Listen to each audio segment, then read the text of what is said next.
Good. All right, welcome. This is special city council meeting, our first workshop. It's July 12th, 5 p.m. Call the meeting to order and acknowledge that the press and public were duly notified of the meeting in accordance with the Freedom of Information Act. Nicole, you want to do a quick roll call, please? Councilmember Hahn. Here. Councilmember Bogosian. Here. Councilmember Anderson. Here. Councilmember Ward. Here. Councilmember Streetman. Here. Councilmember Popson. Here. Councilmember Myers. Here. Councilmember Pierce. Here. Mayor Pounds. Here. You have a quorum? Thank you. Nicole, do we have citizens, residents sign up for comment? Yes, you do. Mr. Rye is the first. Okay, Mr. Valley. Me again. The new guy. Okay. Thanks for having me. Let's start the timer. You know, I went through the presentation and I keep going through it, and it might be me, but I don't really see a case for no caps, or 4 caps rather. If you go to this page right here, what this says is after 10 years, the caps are actually reduced by a rate of 10%. So I look at that. There's no issues with police. There's no issue with fire. There's no increase in noise.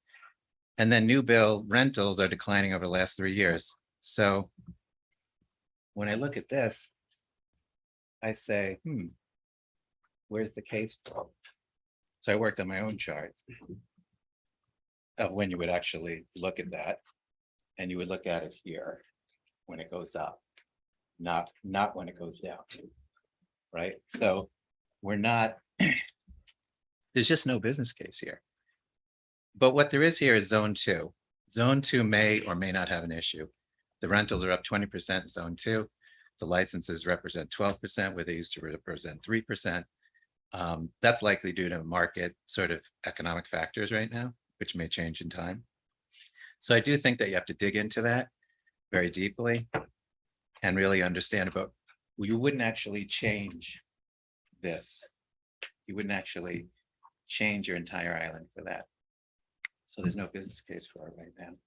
And I just wanted to get that from you. So, thank you. Thank you, Ed. Thank you. Our next item is newly created dashboard. Our staff's been working on this for a number of months in prep for this first workshop. So as we move through our first workshop tonight, would love to get feedback from council as to topics, the dashboard, items we're covering, items you'd like to see covered.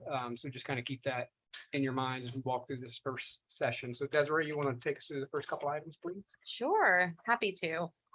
So you're seeing the dashboard for the month of June. I'll go ahead and highlight just a few things that may pop up from what you're looking at. We'll start with city revenues and city expenses. So actual revenues, you can see that have exceeded budget in all main categories.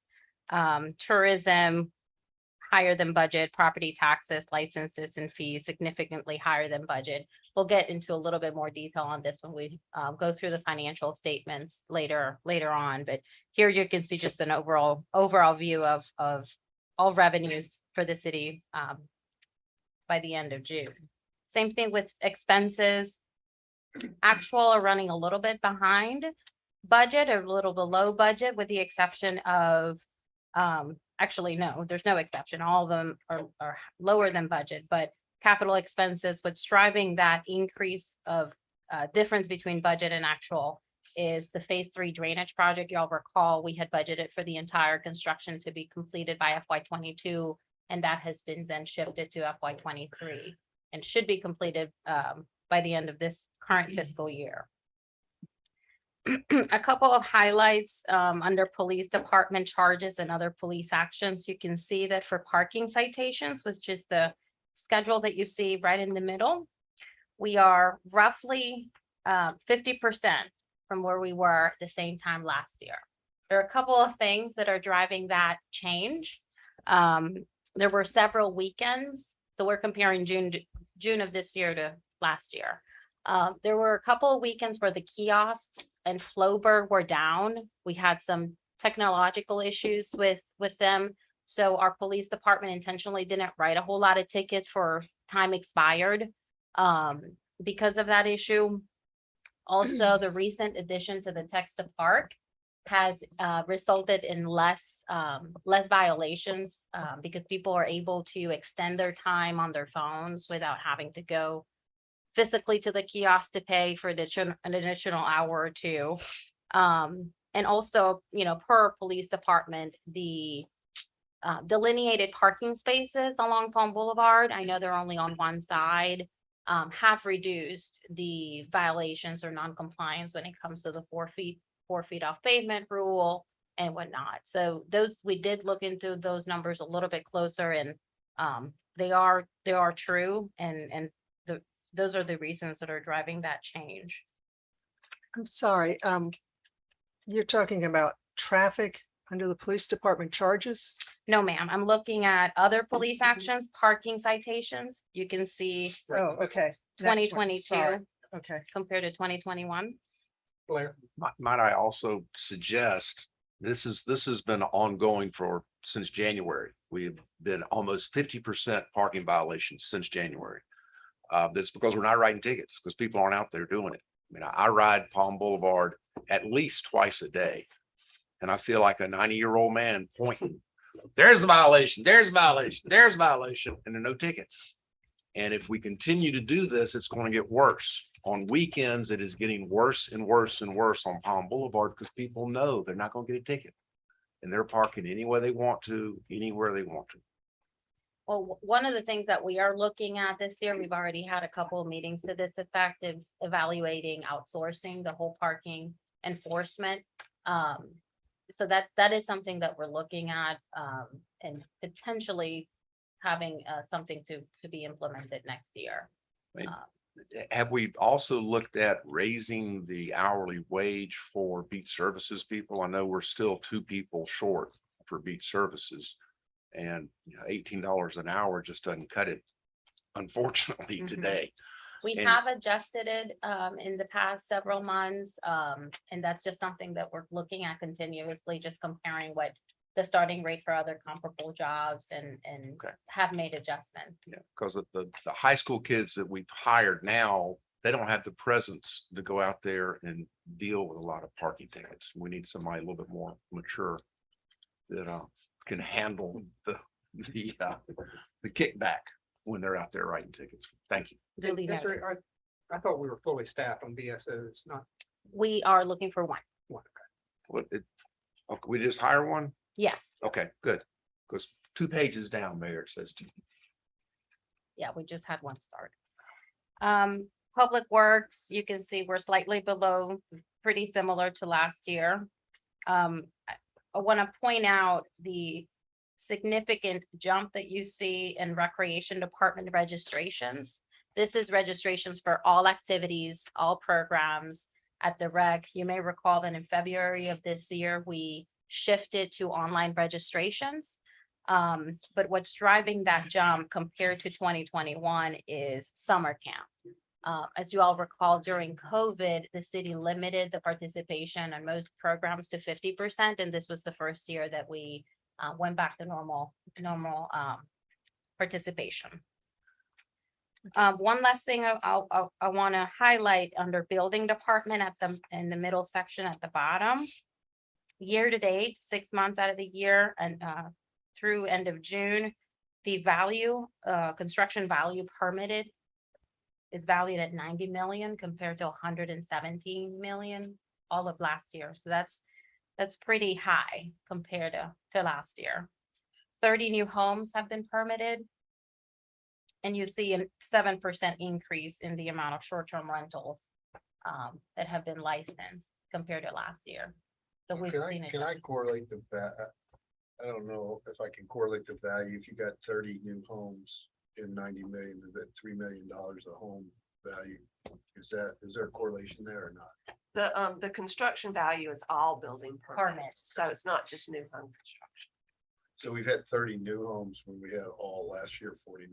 That's correct. And that's 6 months. It's the 30 is a 6 month. Yeah, that's what I'm saying. 6 months through 6 months, we're at 30 versus 49. 12 months. all of last year. Okay. But the 90 million is all construction, not just new Yes. homes. That's Right, correct. like anybody that does pulls a permit for anything. I have some suggestions that are pretty trivial. First of all, be consistent in the color coding you're using for your charts. Maybe make 2022 blue on all the charts and 2021 red or whatever, whichever way you want. It's Okay. easier for me. Sure. The second thing is on city revenues and expenditures. I'd like to see a total as well. There's going to be much more detail in Debbie's reports here. in Yeah, just a minute. okay. Yeah. And also my pet peeve, being an engineer, is you've got to put units on these things. If they're for the month of, please put the month on. Otherwise, we don't know whether we're looking at the year to date or whatever. The other ones are marked because of the labeling. But it looks good. It's a real good summary. It's a quick way to catch it. So thank you. You're welcome. Great. Thank you for the feedback. Just to address Mr. Valley, if you add the current year at 1496, I think you've got your graph going. Turn it over.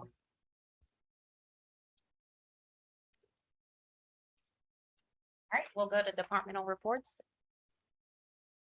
Yep. All right. Yeah.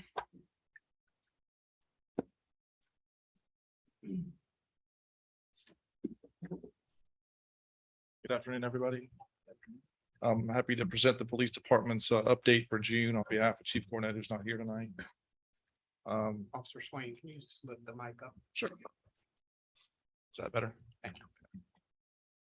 So the 4th of July was largely a successful day in terms of the police and fire department. We worked together as a team and everybody, it's an all hands on deck type day. And thank you for cooking the burgers and dogs as well. But in my experience here, that was one of the easier days that we've had overall. We didn't have any real hiccups. The golf cart parade went very smoothly. Everyone seemed to enjoy themselves. There was one small casualty where somebody actually fell out of a golf cart and was treated by the fire department and EMS for minor injuries only. Thank goodness. One thing I noticed was traffic flow exiting the island was much better than usual, both with the beach exodus during the day and then again for the beach exodus or the fireworks, post fireworks show exodus, much less than usual. I attribute that not only to our work out here doing the traffic control, but also Mount Pleasant Police Department helped us out pulling that traffic through Rifle Range Road. We've seen some really good results from that. In fact, we've extended that time on the green light cycle, which helps out tremendously. But when we call them, they do show up over there and they help pull that traffic through. And it really makes all the difference in the world with the traffic back up here at the light. So shout out to Mount Pleasant. Thank them for helping us out as well that day. As far as statistics go, during the month of June, the police department hosted a Coffee with a Cop event, and we also had 2 community events that many of you attended. And those are really successful events in terms of getting information out to the public. We have a small presentation that we give, statistics similar to what we give to you guys. It's a little bit more detailed in the community meetings, but it's good because it provides the community a chance to ask a lot of questions, which we answer right there at those types of meetings. Incidents of interest in June included 45 arrests by the police department, 411 traffic stops, 11 drug charges were made. There were 2 gun violations where charges were made in June, and 148 traffic citations were issued, 13 of which were for driving under the influence, unfortunately. If you do want to look at there's a lot of stats here on here. I'm not going to go over all of them individually, but right away you can see where calls for service and incident reports and especially traffic collisions are up in June compared to last June. I would attribute a lot of that just to the big influx of even more visitors than we probably ever had. As far as vacancies go for the police department, I believe you guys have a small graph there that you're looking at. It shows 2 police officer vacancies. Is actually 3. We did have an officer whose last day is the day who's going to a court type position with the county, more for scheduling reasons than anything else. So we actually have 3 police officer vacancies at the moment. That being said, though, we do have one officer who just completed his pre-academy, and we're anticipating a date next week or hopefully the week after that for his 8-week academy course, and we can get that officer trained and out here. The full-time code enforcement officer position was filled. He actually started today. Excuse me, does that make two then, not your two code enforcement officers? And correct me if I'm wrong, Yes. there's a part-time that we've been We discussing. as have well. a seasonal, full-time seasonal that we're also looking for. And I know that they've been interviewed. I know HR has been interviewing and accepting applications, but that John, would be the this second. was a replacement for the full-time. that was already So on this is staff. a replacement for the full-time, but we added the part-time. on That's the correct. budget. That's Correct. still. That's still open, yes, sir. Yes. And we also have one vacancy still in our communications, the front window there, police department. But we have a very good applicant who's working her way through that application process at this time. And that concludes my report. Is there any questions? Yeah, Officer Swain, July the 4th, I think your department and of course fire department too, I think they did a great job having the traffic. We were talking about that earlier, even before the meeting, as to how we didn't know whether the weather scare that we had earlier in the day maybe kept some people away because of the fireworks, but it seemed to me that we still had the volume of traffic that we normally did, but I was down at 200 Palm and I had no problem at all getting to the other end of the island after the fireworks. So job well done for all of you. Thank you. Do we know an estimate of how many visitors we had on the island for the fireworks? For the fireworks, no, sir. I mean, we do have the car count stats off the connector that the CDOT provides. We could compare that to other 4th of July's or other weekends and see if it was more. But we don't have an actual count of observers for the fireworks, no, sir. I know that every spot was full, which is pretty typical in terms of parking spots. Yeah. Plumb full. That's- Thank you very much. Thank you.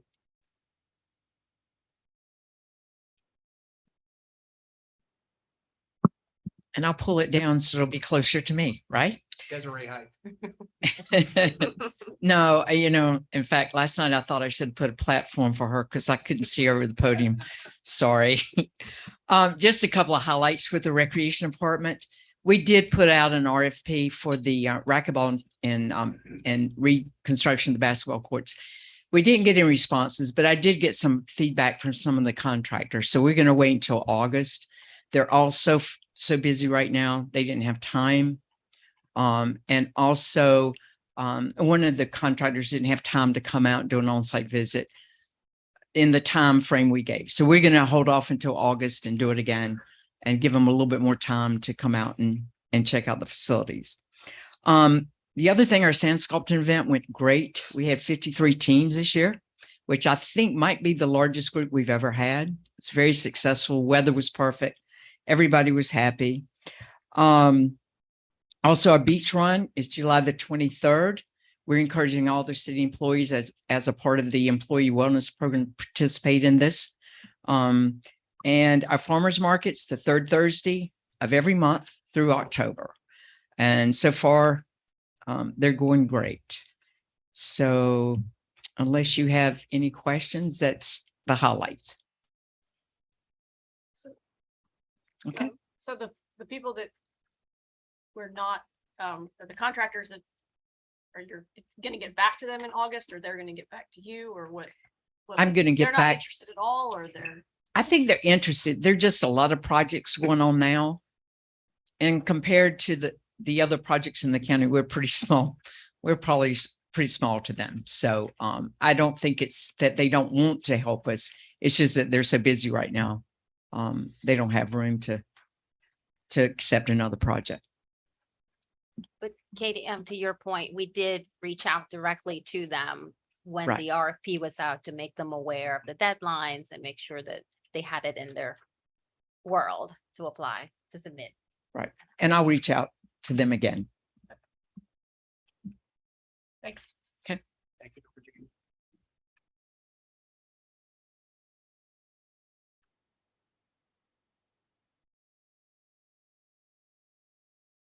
I'll keep the microphone low as well.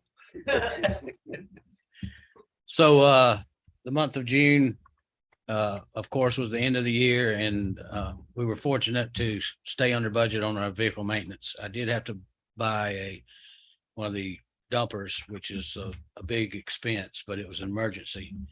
And three other things other than the garbage, I think you can all see that on the Public Works packet. But three other things that the Public Works Department is working on. One is about 5 or 6 weeks ago, I was actually driving the Packer in Pelican Bay, and I had the HOA president come out there, Curtis and Rocky, and wanted to know when we were going to put the 90-gallon carts in. And that was certainly music to my ears because that would eliminate the backyard service in Pelican Bay. That will happen September 1. So that is one project we're working on.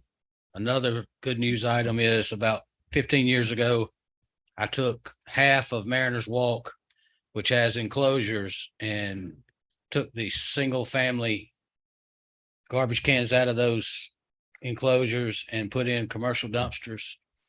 I had the property manager, property management services, Laurie, call me, and she wants to do the same thing with the other side.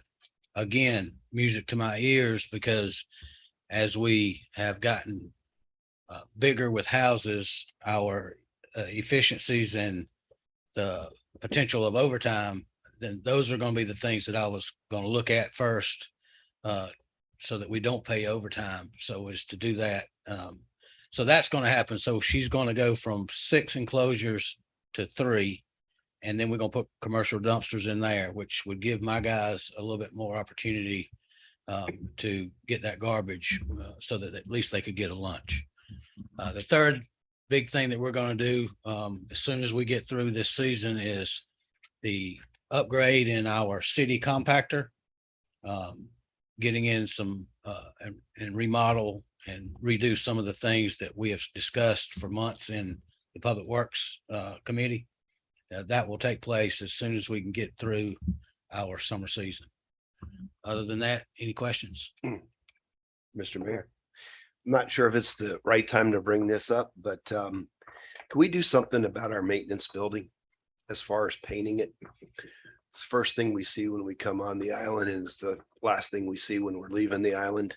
So is there some way we can at least get on the agenda or get a discussion going about painting the building, putting a mural, putting a skin, something on it to make it look a little better, plant some bamboo, something.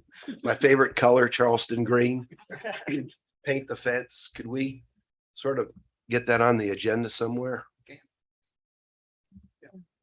And hey, Donnie, real Thank quick, you. I know we started Seagrove, we did a few years ago, right, to get rid of the backdoor service. this will So be a good Seagrove is done, it's progression. completed. Yeah. And Grand Pavilion is completed, no backyard service there. And so the next part would be this Pelican Bay and then Fairway Dunes. That's great. Yeah, this is such an inefficient. The 40 gallons are very inefficient in this day and time. And those cans, by the way, are 30+ years old, those little 40 gallons. They don't make them anymore. It's the right opportunity and the right time as they disintegrate is let's do it and eliminate this backyard service. Thank you, Donnie.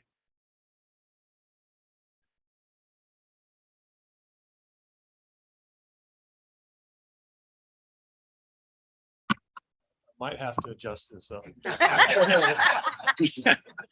Feel sorry for, I'll adjust it back down when I leave. Next time you should rearrange staff by height. Take it off. Sure. There you go. That's a good idea. Highlights for the fire department for June. We had 140 calls for service. 25 of those were water beach calls, and that's kind of what we normally track, obviously, with the summertime. We also had another award given to us, second year in a row, the Fire Safe South Carolina Award. And what that basically is, it's a community risk reduction initiative by the state. We're bought into that. We follow the framework. It's basically the theme is to reduce any kind of fire, specifically, fires in the structure in the building. And there's different things you have to do, different criteria you have to meet. And one of those is consistent messaging by the state. So we adopt that. We have consistent messaging. The other thing is two big key points are data. So good data in, great data out. And so that helps give the state a great picture of where the risk is and how those risk reduction efforts are progressing, which opens up grant funding and other opportunities. So for us, that's very important. And we are very pleased to be honored. Fire Marshal Travis Stafford, he's a Division of 1. He heads that up. And so all credit to Fire Marshal Stafford on that. And he's moving mountains. And he accepted that award on our behalf at the South Carolina Firefighters Conference in Myrtle Beach. So wonderful news there. Our similar community outreach, we've done quite a bit of community outreach over the last couple of months. We were at the Recreation Department a few times in June to show, the fire apparatus to all the campers that we have there, because again, we don't have that many opportunities with school age children because we don't have schools, but we do have vacation Bible schools, which we hit this month with the Methodist Church. They invited us to come over. And our personnel love that, the Recreation Department, and then the farmers market. That's great community outreach for us. So we're being present and engaging in those events, and that's wonderful to see our personnel out there. In the report, you also see how busy we have been in training. I just wanted to highlight that. I won't read everything that we've been working on, but quite a few shared projects with our police department, with beach services, with CPR, and AED training, stop the bleed. Those are fantastic programs and wonderful to get them engaged with us. And of course, 4th of July went phenomenal. My first one here. So I was expecting maybe a little bit different, and you hope for the best and you prepare for the worst. And that next year it's on a Tuesday. So we'll see how that pans out for us. But everything was really well documented in our after action report, and we'll have that to you in your monthly report for you to look at next month. But I just want to thank the police department and then staff for coming out and supporting our personnel. It's wonderful when they see y'all out there. It means a ton. So thank you very much. And that's all I have for the monthly report. Chief, on your first chart, you've got monthly call totals by residency, non-resident 107, resident 33. So about 3 times as many calls to non-residents as residents. Is that, I guess my question with that ultimately is, we are seeing a shift of short-term rentals and non-residents into zone 2. And which is, where zone 2 is, what I'm talking about? No, sir. Okay. Zone 2 is basically 21st Avenue to 41st Avenue, 3rd row to the waterway. Okay. Okay. If we're seeing a shift of short-term rentals to that area, do you anticipate that will increase calls to that area? And is that going to impact what you do? Great question. Short answer, I do not know. But we do not track it at that granular of a level. It's basically, we look at the zip code and we see, where if they're from, 29451 from our zip code, or, they could be coming over from the day from Mount Pleasant or Sullivan's Island, North Charleston. That could be a non-resident. So they may not be associated with the short-term rental. So short-term rental, the zip code is on the driver's license of the people you're dealing with, I guess? Correct. Okay. Correct. And or we'll get their address for their patient information.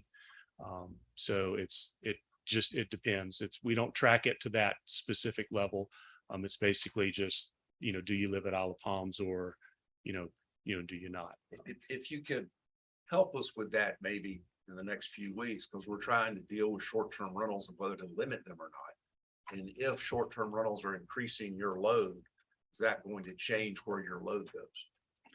Is that when you're going to change stations, basically? Okay. What we can do is we'll pull our data and we'll dive deeper into it and pull over the last few years to see if we can catch any trends and present that to you. It may or may not be helpful. And in the future, then we can look at potentially how we We have a new record management system that's going to come online in 2 months. And so that may give us the opportunity to track this at a level that, you might want to see that will help you make those decisions. And we can definitely do that for the future. The new program is Image Trend. It has a lot more capability with data than our current RMS does with Firehouse. Firehouse is a little bit old and clunky and doesn't quite have all the whiz bang that the new software does, but we'll utilize what we have now to give you a picture, and maybe that's helpful. Thank you. Yes, sir. Yeah, thank you, Mr. Mayor. Chief, so the fire department calls by type. This is all encompassing. This isn't just residences. This would be visitors on the beach, front beach, on the beach itself, throughout the neighborhoods. I mean, when you're looking at calls for service, EMS, That's we're not correct. strictly looking at a full-time residence and a short-term residence. This is just all calls. Correct. Correct. Yeah, yes, sir. We just, Mr. Streetman, we just break that out up there at the top on the right-hand side that Mr. Hahn was referencing to show that by, residency and non-residency to give that picture. So. Yeah.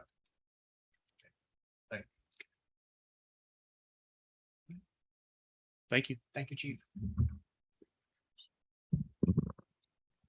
All right, thank you. Thank you, department heads. Desiree. Mr. Mayor, can I say one more thing?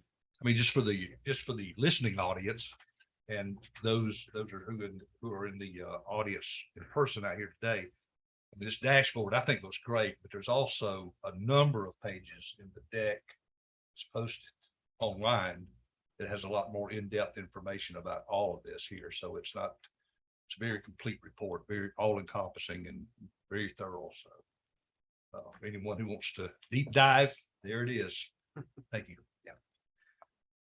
All right, next item, strategic plan, policy initiatives and priorities. We've included the strategic plan that we approved in January, just by way of reminder to keep it in front of us. Just quick review of our mission statement, vision statement. Mission is to be the most sustainable, family-friendly beach community in South Carolina. Vision statement to be a welcoming, environmentally conscious and resilient coastal community committed to enhancing the quality of life for those who come here to live, work, and play. So we've tried to arrange the agenda in that order to kind of make sure it should be on our focus and should be on our radar screen. And you can see each time we've got a topic where the priority and which goal it's associated with. So our first item under the livability is discussion of short-term rental regulations. You recall we had our meeting last month with the Planning Commission, which was essentially the handoff from the Planning Commission's work to City Council. And given this was our first workshop, thought it would be helpful to have somebody come and give us a little bit of a different view maybe from what we're used to, but someone that's very involved in this industry. So we have Dr. Brumby Cloud, who is an associate professor in the Department of Hospitality and Tourism Management in the School of Business at the College of Charleston. His teaching and research focus on commercial accommodations, revenue management, destination management, and adventure tourism. So Dr. McLeod, thank you for joining us today. Your bio is quite lengthy in our packet, so thank you. It's quite impressive. So thank you for doing that. I wish you had a couple more degrees. That would be really good. So he does not have a presentation. This will be kind of a work session, if you will, using the whiteboard. So folks behind the whiteboard might want to move and get a better view, but absolutely. Does that work? Yes. Perfect. Thank you for the chance to be in front of you. I'm one of I got lucky. I experienced second homes growing up in Georgia, down in Florida, and Big Canoe, and got into college and loved college and ended up wanting to be a professor. And as you form your committee for your dissertation, it's that long paper, you're right. I had asked this gentleman if he'd be on my committee. He goes, "What are you studying?" And I said, "Second homes." And he said, "What the hell does that have to do with tourism?" And this was pre-Airbnb, VRBO and A1 vacations. And so I just kind of got lucky and I asked a simple question: where do people sleep in your community?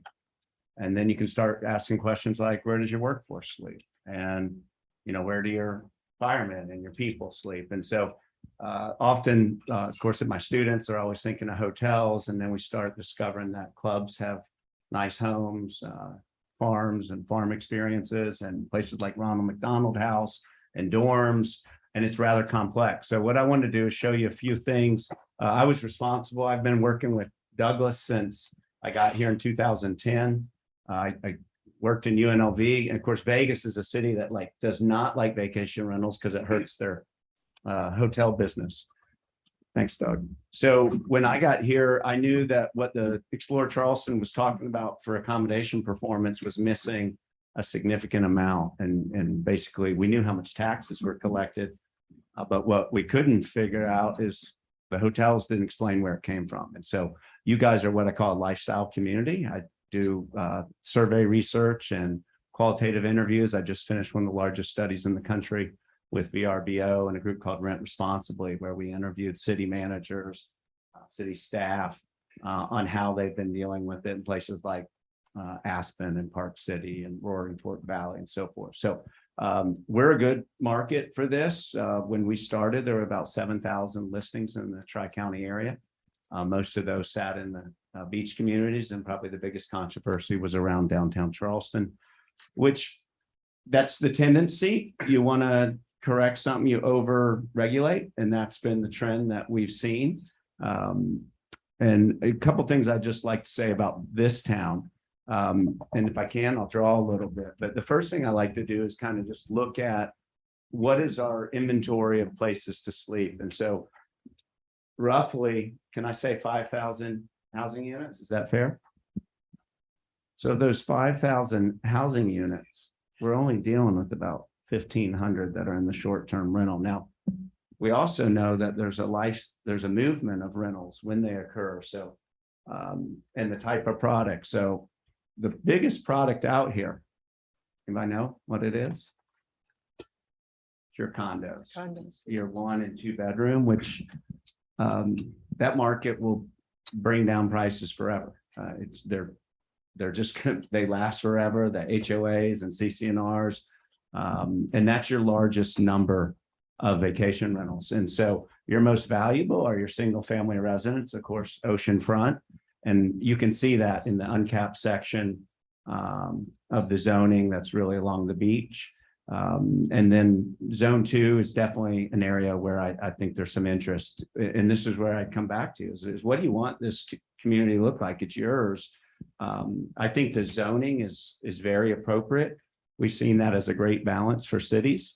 Something I didn't see talked about was workforce housing. That's probably because the proximity to Mount Pleasant and other places. I think the biggest challenge in this community, though, is daytime excursions. You guys are swamped by the market. I mean, I don't know if I'd go after short-term rentals.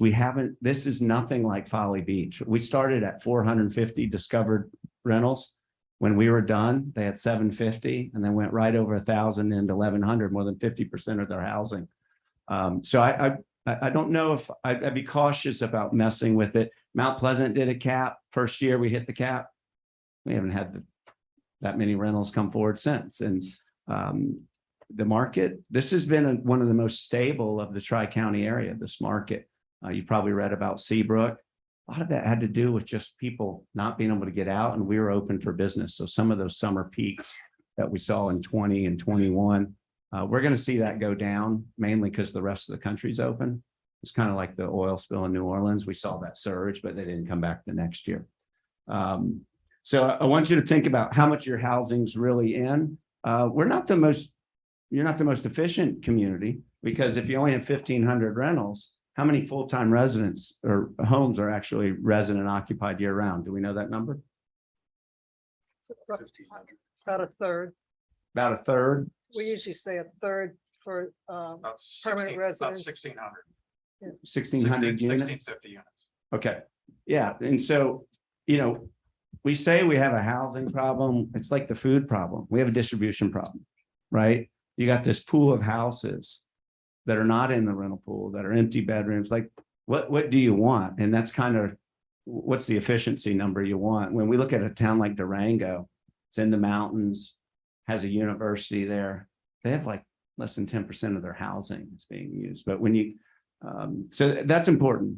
What's the product breakdown? And then I think the last piece is your geography. And the gentleman right here, yeah, you were talking, I think two is concerning, right? Particularly if you're looking for, if you want to define a residential environment, do it. And I think zoning, the other thing I would do is maybe brand a little bit instead of just calling it zone 1, zone 2, zone 3, give it, kind of a branding or shape to the community that represents what you want it to be. Because, my kids love coming out here because you're recreation centers, right? They're Isle of Palm buddies. You guys have nice facilities, and your economy is built on not only the short-term rentals, but all the visitor spending. And then even your licenses for like vendors, right? It's like 80% of your revenues are coming from the tourism economy. And so I don't see a problem right now with your numbers. It's stayed in that range ever since, I met Doug in 2010, and that we came through the CBB at that time when we did that. And when we looked at Kiwa and others, I mean, you guys had it, which houses, which ones, which property management companies. So I'd like to give you just kudos. I think some of this is you're going down a hole that I'd recommend you not get too restricted. I mean, when you start counting how many people are in the house, you have enough trouble just getting them all licensed. And there's some big rewards in that. When you find a house that should have been a 6% assessment and you lose the homestead, you're really talking about 3 times the tax rate.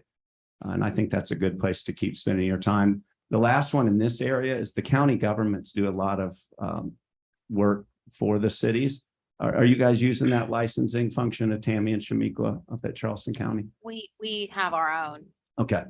Yeah, that's the only other one. And then I think a piece of low-hanging fruit, not an easy one, but when someone like Island Realty submits their tax work, they're identifying every unit that revenue.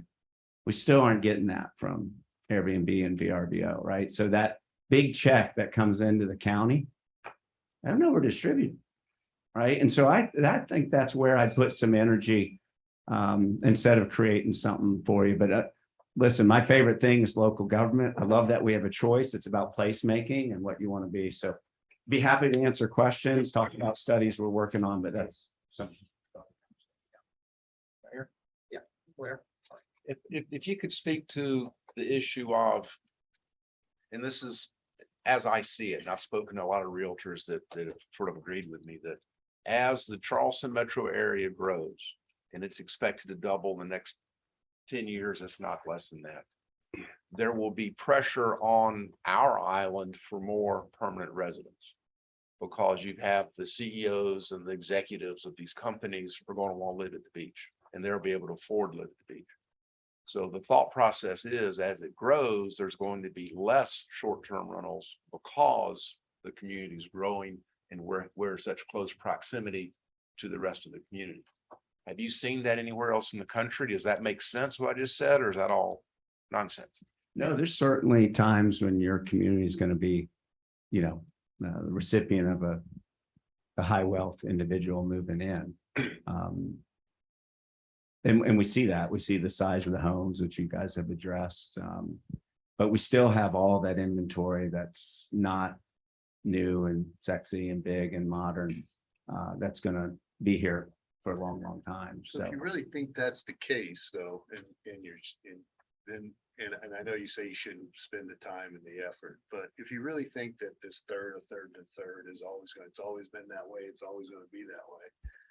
And you really think that this is going to happen, this migration to more homeowners and higher pricing and all that, why wouldn't you put a cap in that sets some reasonable level and you never reach it? You never, it's no big problem. Right? yeah, we see that. Mount Pleasant. But if you get into a position like Folly Beach, that you're sitting there waiting and waiting, and all of a sudden, wow, we got a problem. Now you go try to address your problem, and they can't. And now it's reached a point that they're having a hard time getting it under control. So why wouldn't you set a cap if you really have a vision of what your community wants to be like, and you want residents here, you also want rentals, and it's an income source. Yeah, I And think you set the cap to be at some level to be able to put some insurance or safeguard in place. Yeah, Dr. McLeod. and that's what we see, but a lot of times that cap isn't reached. But if you do a cap, then you got to get into how does it transfer, who gets it, right of first refusal, does it carry on? And you guys have already chosen a very different path than Sullivan's. I mean, that's Sullivan is an excursionist day. But John, are you suggesting an island-wide cap? No, I'm not suggesting, I don't Yeah. want, some version of what Yeah. the planning commission or some cap of something that sets, not saying, hey, we're beyond the cap. And so now we said, but setting what vision, a vision of what we want the island to be, what the residential communities want to be.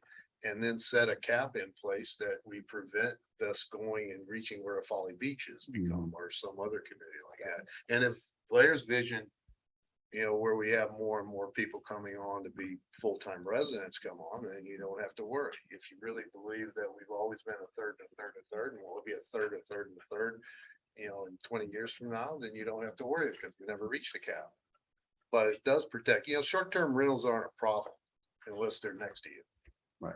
And then they're the problem, right? Because I view these things as short, they're really, to me, they're many businesses within our residential community. You know, what's the difference of opening a pizza parlor next to somebody as opposed to a short-term rental? You got new visitors coming in every 3 days. You got people coming in with pool equipment, trying to clean it, yard people coming in. You got people coming, taking laundry out, laundry in, next to a residential home. And that's the problem with many of the visitors, let alone the parties and the everything and the noise. And this doesn't happen. I think 90%, 80% of the short-term rentals are great and welcome. You see kids playing, visiting the beach, and that's what we want. And there's other ways to control the 10 or 15% of the problems, but we haven't done a very good job of doing that.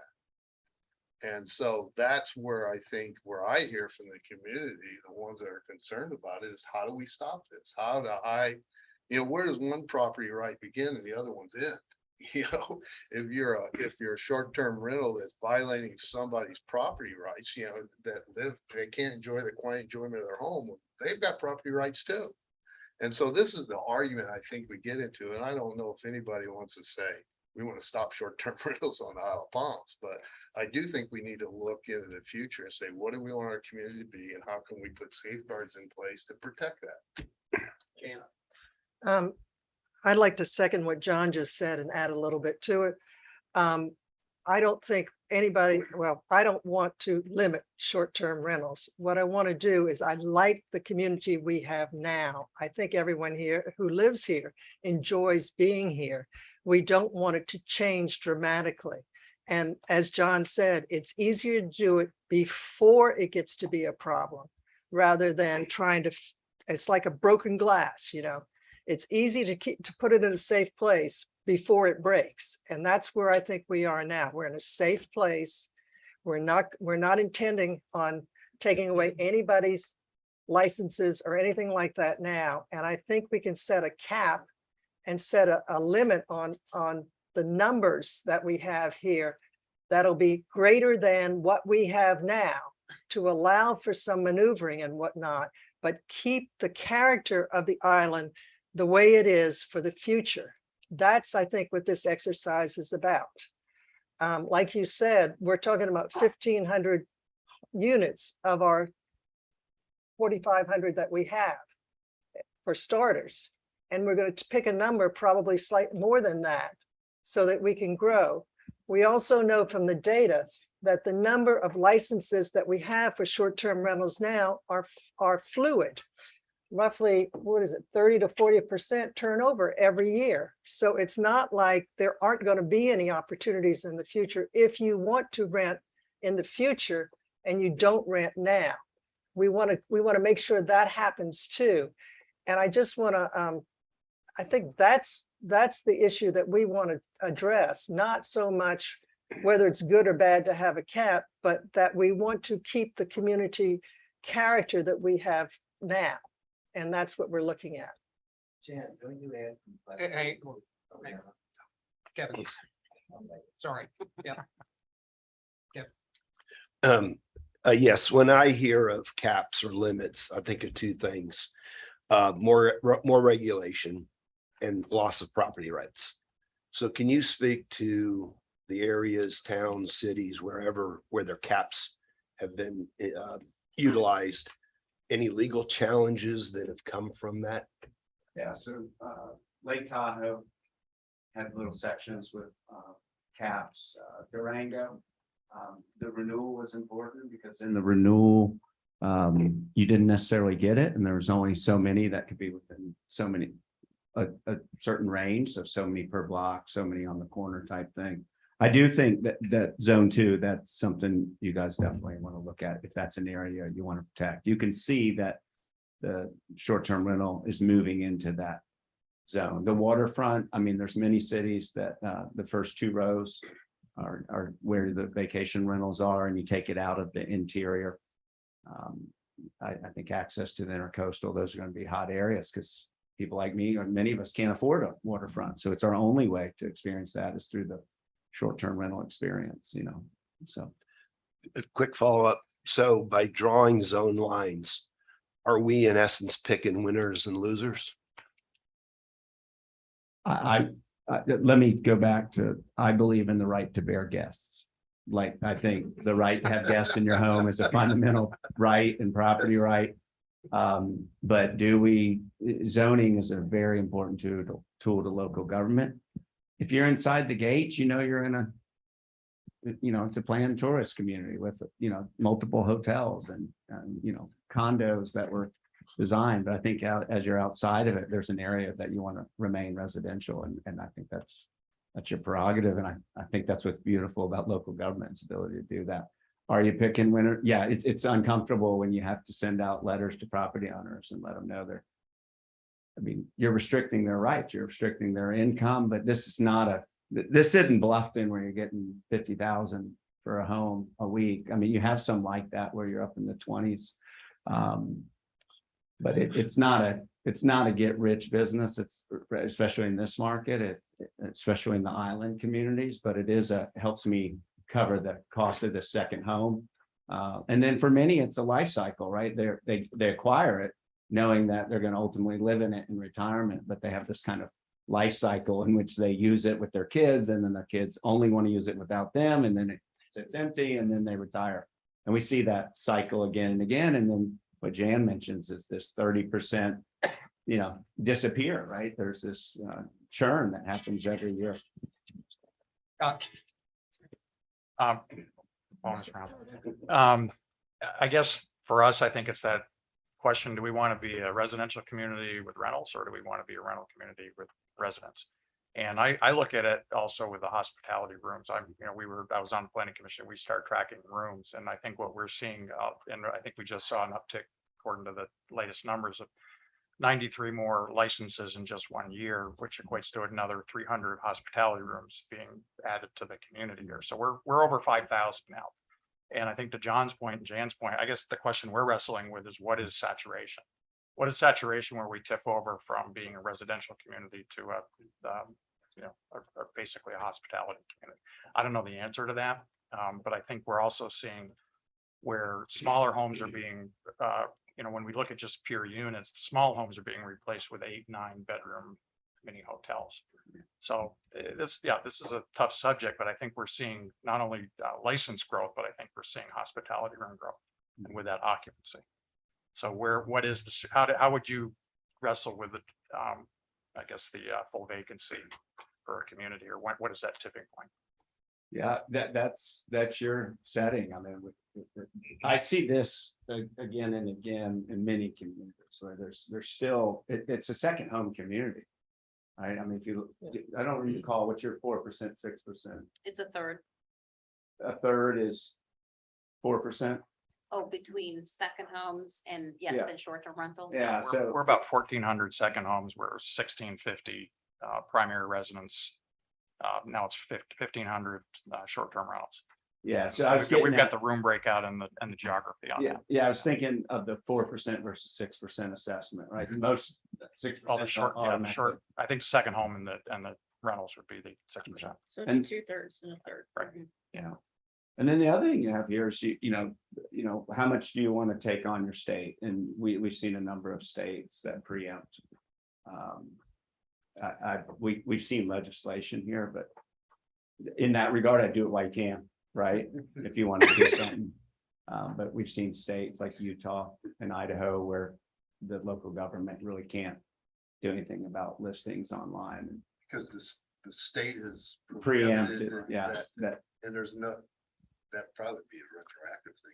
We would eliminate with anybody that already has in place as well, right? Well, one of the best examples was Utah. They just always kind of picked on Park City and they basically said, you can't bring someone in for no license just because they're listed on the internet. And that kind of took away a lot of the enforcement. Of course, now you want the Utah Department of Revenue to audit, but Yeah, we that live. doesn't tend to be the case, so. Yeah, thank you. You mentioned Folly earlier. What were the warning signs for them? How did he get away from them? And what's the fix for that? I mean, how did it get to the point? Did they just ignore what was going on? No, as a matter of fact, they were some of the leaders in us starting to track it.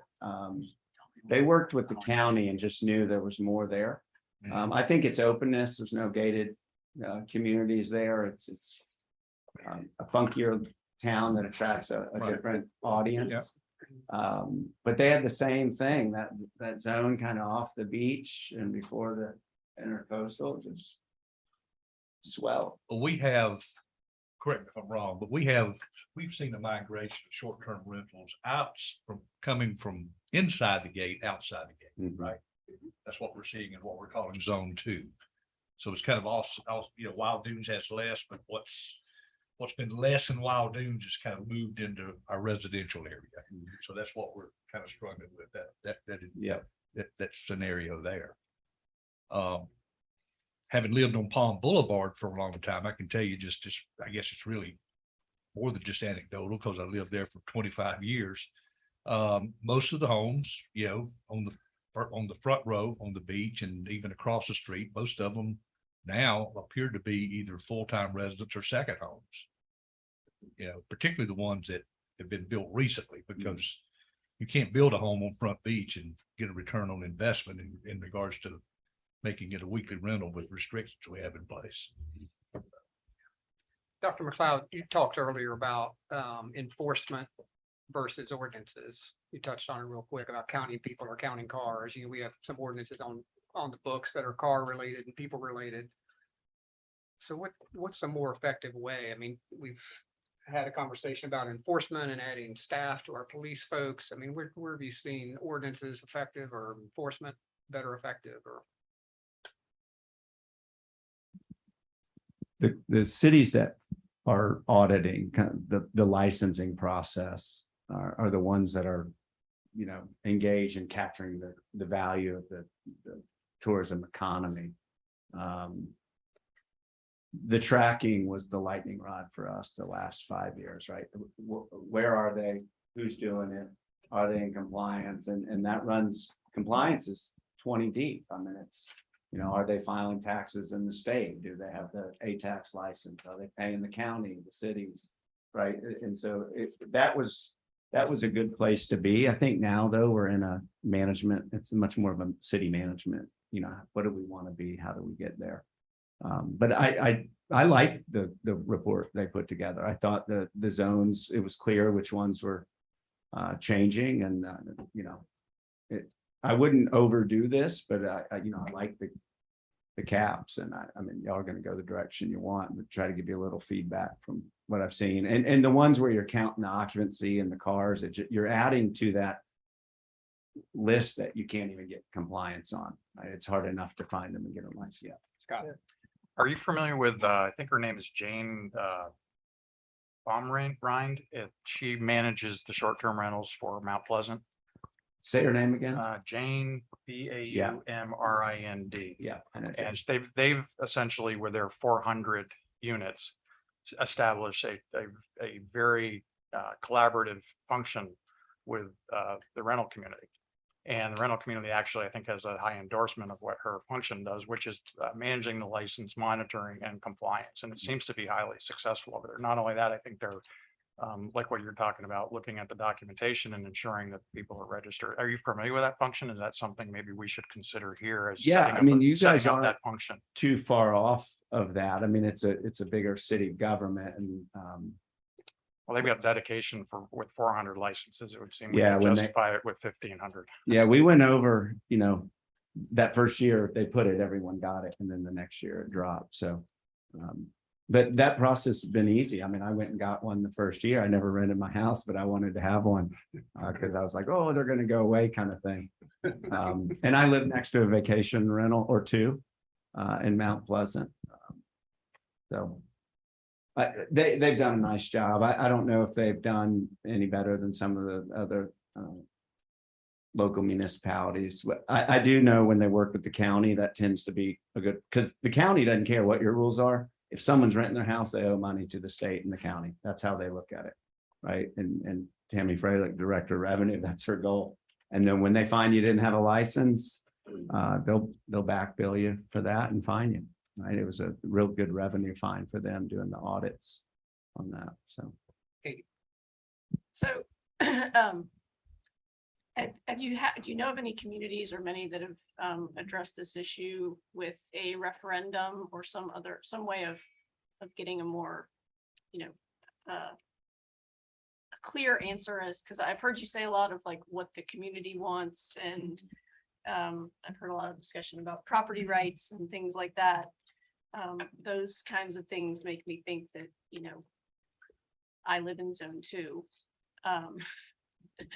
Is it selfish of me, does that put me in a weird place of making a decision for zone 2? How have other communities dealt with that? Well, I was talking about maybe, how it's zone 1, zone 2, zone 3. I think one of the things that we saw in Charleston and we saw this in Park City is that these old neighborhood districts that could go a different path, meaning it was by the kind of the majority that wanted it. And so I think in the zone 2, and it's appropriate if you're in that community. It's not defined by a PUD or, CC&Rs in your case. I think in most of zone 2, right? You're not in a community. And so, you'd have to do something through local government and zoning where, a lot of people, the CC&Rs are the toughest. If they say it in there, they're very hard to overcome if they ban it or allow it. I think you're right to be engaged in your neighborhood on what you believe to. We need to define to the be. zones for the community. Describe the zones. Zone 1 is the area from Breach Inlet Yeah. to 21st. Okay. Zone 2 is 21st to 41st, mostly the back part of the island. And zone 3 is predominantly wild dunes. But which is beyond planted. that gate, right? So the front. The front beach is excluded along the whole island as being, would never have a cap, that is considered prime short-term rental community. So we're just talking about 1,500 units that are single-family homes on basically what we'd call the backside of the island in 3 different communities: Breach Inlet, center of the island, and Wild Dunes. Would the density be different? I mean, the cap density that you're looking for per zone? Well, what do you talk with density? What I would be concerned about is the percentage of short-term rentals in each group. Yeah, that's what I'm meaning. Okay. The Breach Inlet section has been relatively stable over the last 10 years. They have the same number and percentage of homes that are short-term rentals. It varies year to year. There can be as much as a 40% flip in rentals. So from year to year, isn't that right? I don't think that's correct. I don't think we're seeing 40% turnover, 30% turnover a year in licenses at all, Jan. Yeah. No. I don't- Okay, yeah, so, not even- but there are, There's slight turnover, and Douglas jump in but you're not seeing that kind of turnover. I don't think it was 40%, but it is a consistent, it has been a consistent number. zone 1, yeah, it's been like 71 is what the number that keeps coming up, exactly. And that's roughly 20% of the single family housing in that area. So 20% seems to be a number that keeps popping up. Wild Dunes, the single family homes in Wild Dunes, interestingly enough, is about 17% short-term rentals. Because the backside of the island where I live, it's mostly permanent residents and second homes that are not rented out. So there's a 20% again is the number that's close to that. it's the center of the island that is changing. But it's the reason because it was so few rentals there at all in the past, that it seems to be something of concern now. Is 20% too much for them, just as the other parts of the island have, or does the community want a different number for that?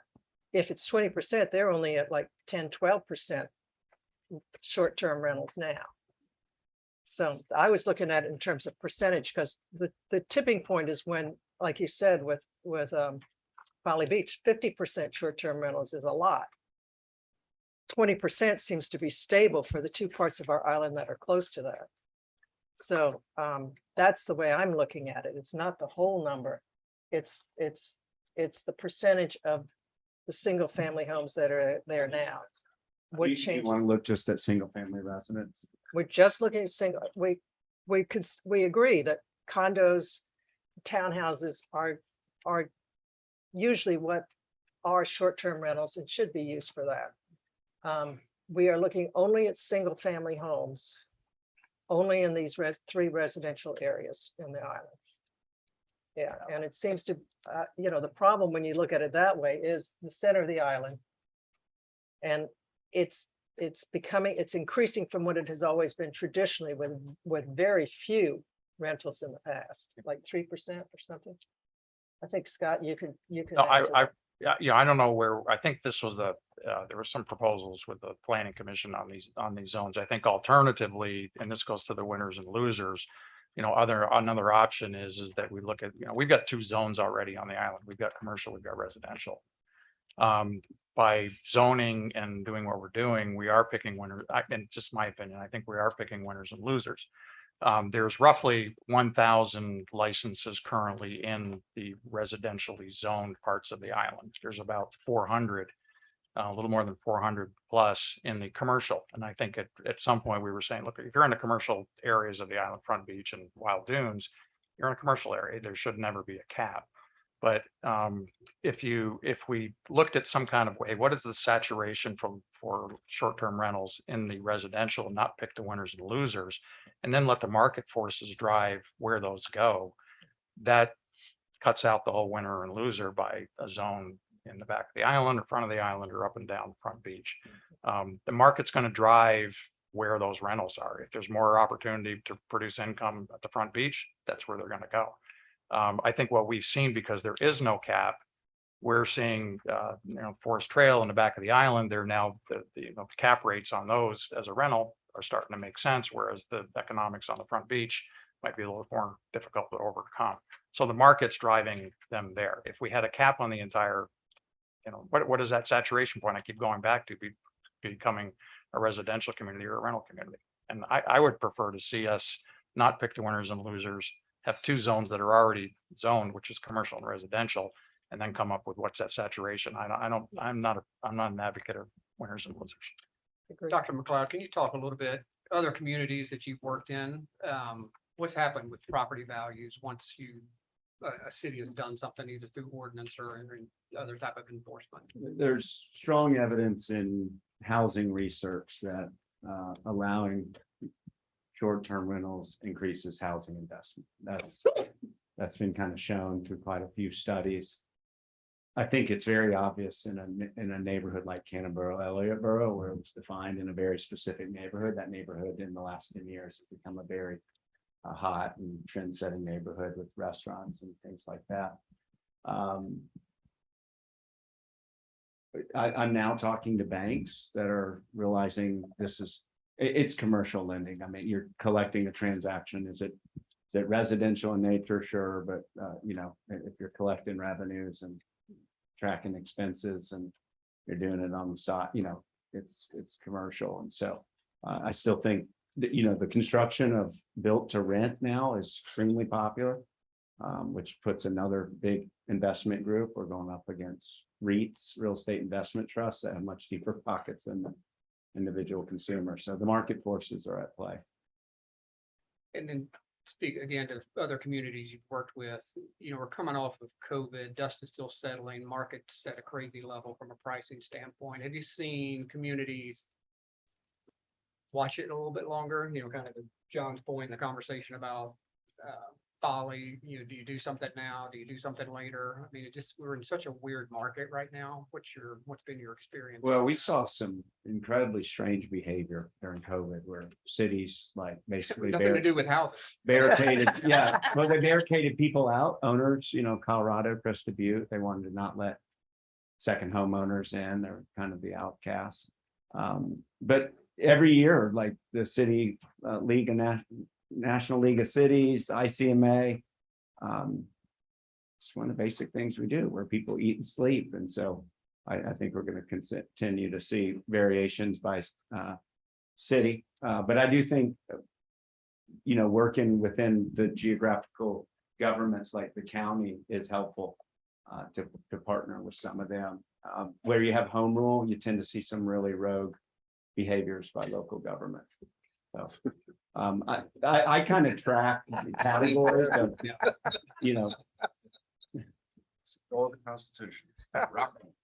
Again, I have a Constitution. I was just going to say, I kind of track like big trend, like a cap. What does a cap mean? What does rezoning a cap mean? And just kind of collect. I have a Google search every week on various short-term rental things, it's dozens across cities all across the US trying different things. I think a city does better though when they engage that tourism economy. It's shapeable, right? It is mendable. I know the winners and losers piece is there is some accuracy to that, but we do that with everything. I mean, just because I have beer at home, I can't open a liquor store, right?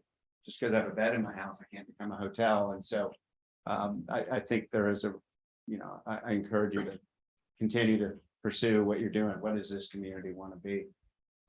And I see caps coming. I don't think you have to do them, but I could see it, especially with the zone 2 stuff in the middle. And there might be desire for the middle island. I mean, I think the whole center district has become a lot more popular. And so being kind of closer to the grocery store and the downtown kind of makes sense. You got nice residential facilities and recreation stuff. So I could see why people are fine with that. And I think a lot of people also like the creeks better than the beach. It's a different experience. So Wrap up. One last one. You're saying that you think the short-term rentals increase the value of a unit, whereas we've got a community right next door, Sullivan's Island, that has totally eliminated short-term rentals, which is one of the priciest communities around. So restrictive zoning, if the right situation is around, will actually increase property values quite a bit because you are getting an elite affluent.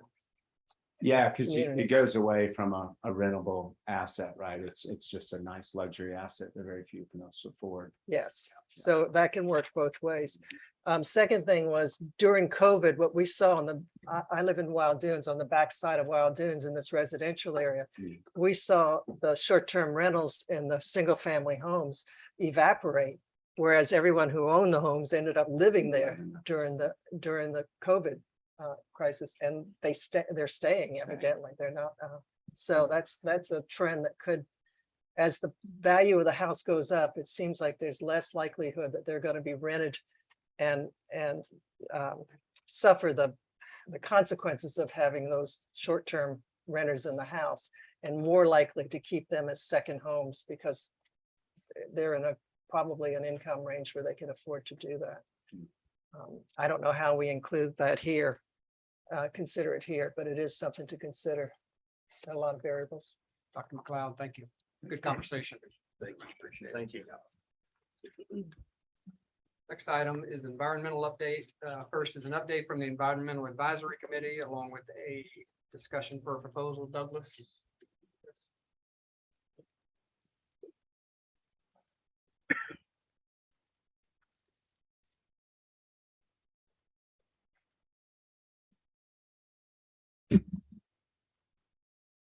Pull it back out. Get wheel back out. Just wanted to give a quick update on some of the things that the Environmental Advisory Committee has been working on. They've been interfacing with the Public Works Committee, and there have been 2 items that they've been kind of midstream with that group, and the expectation now is that they'll re-engage with this at this venue. First thing is dealing with the holes on the beach. There was a proposal that went to the Public Works Committee and it really went after the material of the shovel. It basically was a ban on metal shovels, because it was deemed that was how other cities were successfully dealing with the problem of people showing up, building, digging enormous kind of craters for fun, and then leaving them, and those craters being left to become something that either a person or wildlife could be harmed by. So other communities were successful in enacting those ordinances. So the Environmental Advisory Committee thought the time was right for us to consider doing that. The Public Works Committee asked them to look at alternative methods of doing that. So we're in the back and forth of that, and I suspect they will have a recommendation on that issue coming to you all out of their Thursday meeting. They meet Thursday, and that'll be on their agenda. Other topic that has also been between the Public Works Committee and that group is a climate change resolution. I think that at this point, and this also will be talked about Thursday, but I think they're backing off of the idea of giving you all or recommending that you all adopt a resolution kind of expressing an opinion on climate change, just out of concern that it would become a lightning rod of controversy. And I think that they're going to consider maybe more of an educational program to basically kind of get the word out, and become involved in items that could be acted upon in terms of climate change. So that's something that they're working on. I don't think that'll be coming to you anytime soon. It's clearly a complex issue, and they want to be, they want to be thoughtful in how they present that to you all. So that'll be coming back down the road. Last thing that wanted to mention is a proposal that they are considering from a group called Fisher Recycling. And that group has indicated to the committee that the current county practice with glass is to basically crush the glass and put it in the roadways of the landfill. Those roadways then get reworked.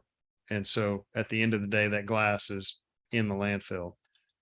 So I think Fisher sees an opportunity, and they've kind of identified a method whereby they are picking up glass, they are selling it and transferring it down to a manufacturer in Beaufort County, and the glass is being truly recycled into the current product is a countertop. So they feel like it's a much better use of the materials. And it's something that they're seeing a lot of interest in. And they've made that proposal to the city for a cost of roughly $9,500. They would put a series of containers out, service those containers for a year. And it would put the Isle of Palms on basically being, I think they're saying, the first low country community to truly be recycling glass. So they're gonna the committee will talk about that too Thursday. I think that's kind of at their end, the end of their consideration. So I expect that something will be coming out of that and forward to you all. So that's it, unless you all have questions. I'll just comment on that glass recycling as well. I think I got an email today from Elizabeth Fisher, but she's saying basically it's free, that she will get us grants to cover the $9,000. So, it'd be a free program for the city. And basically they'd set two locations up where they'd be drop-offs, and then they'd come by and service it every day. So it sounds like it's a really good idea for the city to do. Thank you all. Thank you, Douglas. Next item under public services, an update on the SCDOT's IOP connector study. Desiree? Yes, a quick update on that. As you all know, we've been working for several months with DOT, RK&K, the consultant that they hired to study the conditions on the connector and then come back to the city with several recommendations about modifications to the lane configuration on the connector currently. Second phase of of that portion of the study is they're collecting data in July. They, as you all know, they've collected data they collected data in March, and I've shared that report with you several weeks ago. They're coming back in July to get season and peak time data. And that's happening this month. In addition to that, we're trying to schedule another meeting, a sort of a midpoint meeting with the DOT staff and their consultant to make sure that we're on track for the expectation of getting results back and a complete report by the fall with the recommendations for alternative lane configurations. We're hoping to have that meeting either later this week or early next week. Jan came with us as the chair of public safety. She came with Jennifer, Bill, and I to meeting with DOT. I thought was very successful. So we're looking forward to that meeting. In addition, just wanting to report second phase of the work with SCDOT included a more expansive project, which we're calling a corridor study that looks at, not only the connector, but also the key intersections on both sides. We've decided to go ahead and collect data on our own this summer to make sure we didn't lose that, that the summer timeline. So we're collecting, we've hired a traffic count firm to collect data and traffic counts at 14th and the connector, the intersection here. Also the curve at 41st Avenue and Palm, and the two intersections in Mount Pleasant at Hungry Neck and Rifle Range. So we'll be having those results by the end of this month as well. That's all I have to report. Next item, discussion of entering into an automatic aid agreement with Mount Pleasant for fire protection. Chief Oliveris, you back up.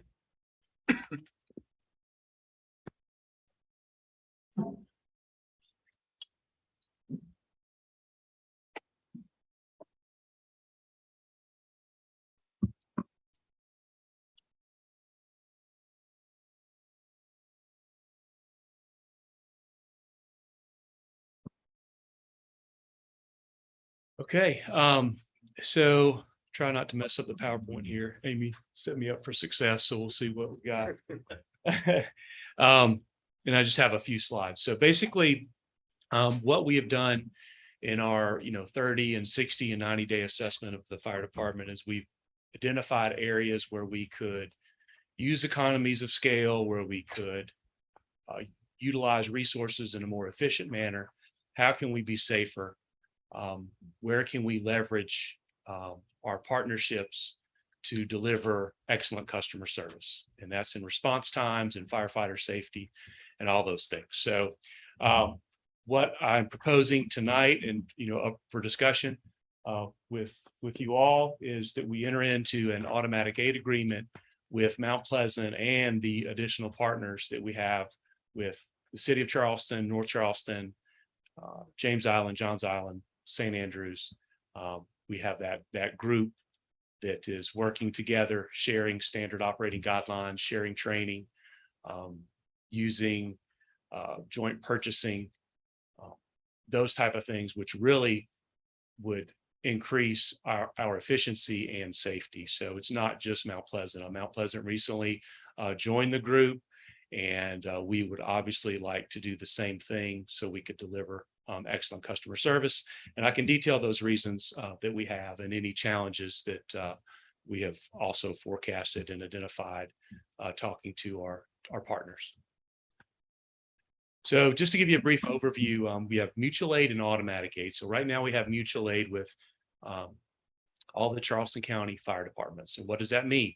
That means we have an agreement to where when we arrive at an incident scene, we see that it is beyond our resources that we have assigned. We can then reach out to the Consolidated Dispatch Center and say, we need additional resources.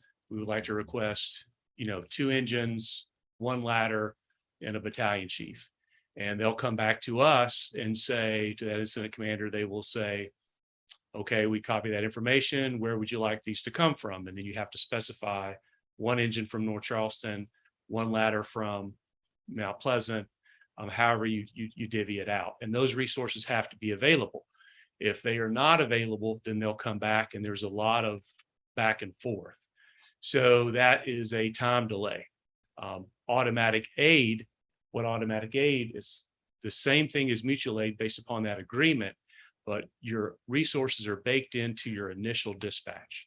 So if it takes us, let's say, 7 minutes to arrive at a call, it takes 1 minute for the call taker and dispatch to receive the information. It takes us, let's say, 3 minutes to respond. By the time we get out of the apparatus and see what we need to do on a fire call, then maybe 7-8 minutes has elapsed.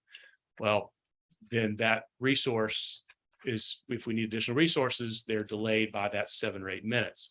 The magic thing about automatic aid is based upon the call type and the severity, the dispatcher will dispatch the appropriate units. And that incident commander, if you get there and, oh, it's just a pot on the stove, for example, say the smoke's coming from a resident walking by, the house is on fire, smoke's coming out of the window. We get there, well, somebody left a pot on the stove, then you can easily cancel all those units before their arrival. It's much easier and much more efficient to turn them around than it is to request them on the back end.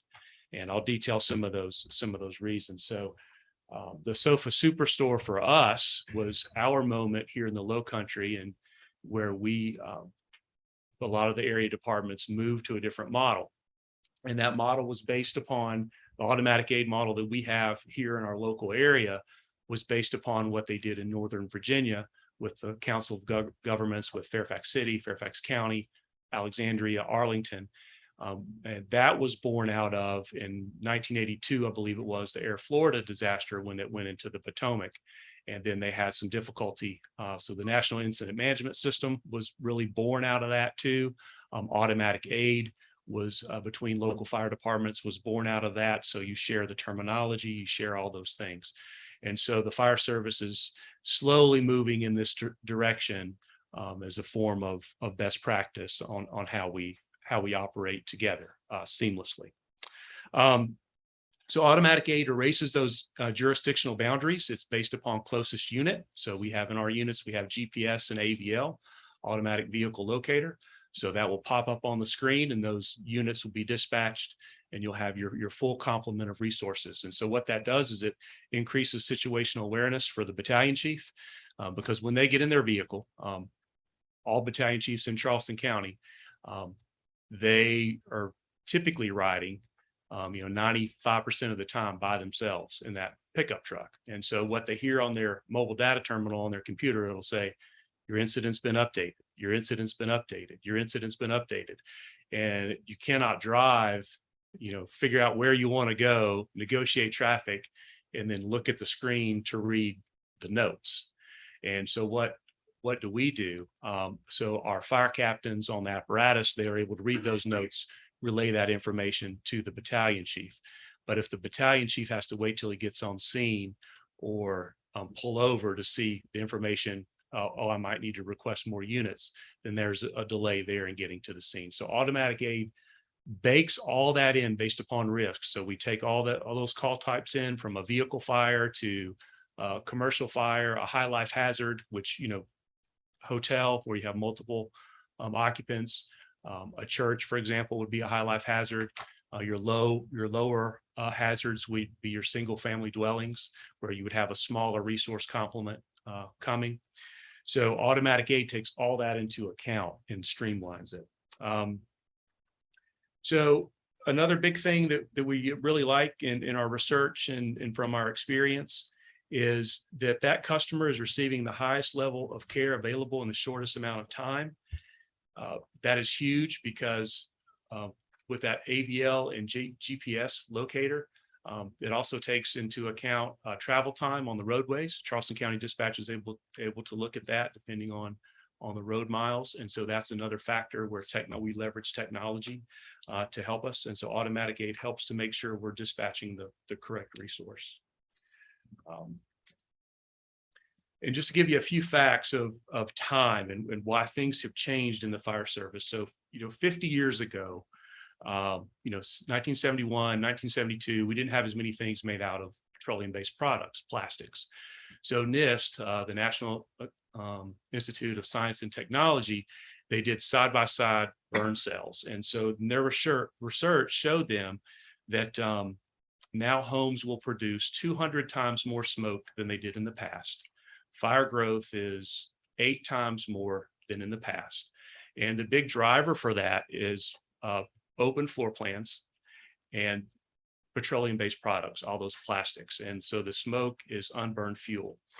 Smoke detectors were designed to allow us time to hear the activation and escape the house. Well, that was 8 minutes, or so in 50 years ago and even 30 years ago. Now we have less than 2 minutes to escape once you hear your smoke alarm. And so we're doing a big push. You'll see it, close before you doze. And what does that mean? When you go to sleep in your bedroom, close your door, because if you compartmentalize it like a ship, there's less room for that smoke to travel, for that unburned fuel, and less room for that fire to grow. And you have less ventilation on that fire. And so that inhibits the growth. And that's something in the modern fire environment that we can do. So automatic aid is just a piece to our larger push. And, we're going to be working with short-term rentals on, how can you be fire safe and what things can you do to protect your investment? Because there's a huge, there's 1,500 of those homes, and encouraging the use of smoke detectors and having extinguishers in the home, that type of thing, making it a good protection for the investment is good for us, and obviously good for the residents. So there's a lot of different opportunities where we want to be proactive in our code enforcement and that type of thing. But automatic aid, we still have to get there because, for example, if a fire sprinkler is installed, typically they fail in 1 out of 14 times. They don't operate as intended because they weren't maintained, or the sprinkler head was painted over, could be defective. So, but a sprinkler is designed to hold the fire in check until we get there. So we're still needed. For us, here at Isle of Palms, we have, is a good graphic here. We have 10 people on duty. If we have everybody, if we don't have anybody call out, we have a maximum of 10 people assigned per shift. Well, with automatic aid right off the get-go, when the call comes out, we can have 20 people on that call type. And that incident commander can either add to that, or he can retract that. And that is wonderful for us because we know we have those resources coming. Even if the scene is not, let's say it's a room and contents, which means, one room is involved. Well, with our work rest periods, our firefighters wear, 70 pounds of gear. If it's 110 degrees out there, cardiac or, events and overexertion, it's a real thing. And so we have those additional people where we can have effective work rest periods and not overwork our people, because later in the day, we might be responding out to the beach, or we might be responding to another call, or even then that acute event. So having those extra personnel is great for extinguishment and rescue and all those critical incident tasks that have to take place, throwing ground ladders, water supply, all those things. But also work rest periods are super important to help protect our firefighters so we can operate efficiently. And when we leverage those resources to have more people dispatched. So it's just an extension of what we're already doing, but it is cutting down the time that's needed. And it's also increasing the situational awareness for our crews. We also have the ability to train with other departments where we can learn, pick up new tactics. We develop relationships, because if we do have a significant fire in Isle of Palms, we obviously have Sullivan's Island coming to assist us, and we'll have Mount Pleasant. And if Mount Pleasant's busy, then North Charleston or Charleston will be coming to assist us as well. And having those relationships develop, the real-time repetitions. If we have calls in their area where we send our ladder truck over to assist, we get those repetitions, our people grow, they learn. And when we get something here, then we're more effective. And when they come here, we have those relationships. So there's that piece that automatic aid really helps with as well. Almost some of those more benign calls where you develop those relationships, not just to mention the emergency calls. So if you have any questions, I'd be happy to answer those. But I know that on the agenda it says Mount Pleasant, but it's Mount Pleasant and our additional partners that we have in the fire service here locally. Chief, could you speak to the flip side of automatic aid, that we would be being called to Mount Pleasant? And what does that do if we only have 10 people here? Correct. And we have a big fire that they call us to Mount Pleasant or wherever, does that leave us short and unprotected? Great question. And that's something that we researched. And so Johns Island, which the Johns Island Fire Department, they cover Kiowa and Seabrook Island. And so it's very similar to what the model we have, where let's say Seabrook is Sullivan's Island, and they have 2 stations on Kiowa, and they have 1 station on Seabrook. And so they have been running this model for quite a while, ever since the inception of the group when they all signed the agreement. And if you can think of it like an amoeba, back from 6th or 7th grade science, that's how those resources move. And so when those resources are moving and they're marshaling to that one area, then backfill will happen from those other areas. Other departments will be on the road to backfill those empty locations. And so you have that flexibility. The incident commander also has that flexibility. Let's say we had a cardiac arrest, or we had a water rescue call or a structure fire here, then we already have resources where that incident commander is able to immediately either shed some of those, or add other resources can add on from those backfill areas. For us, we have 2 stations. We have one here at 30 JC Long, and then the one down by the marina, station 2.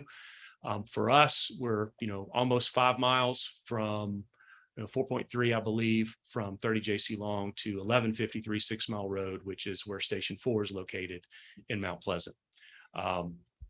We have 2 apparatus, a tower and an engine at close to Wild Dunes down there. So that would be an even further push for that unit to get pulled.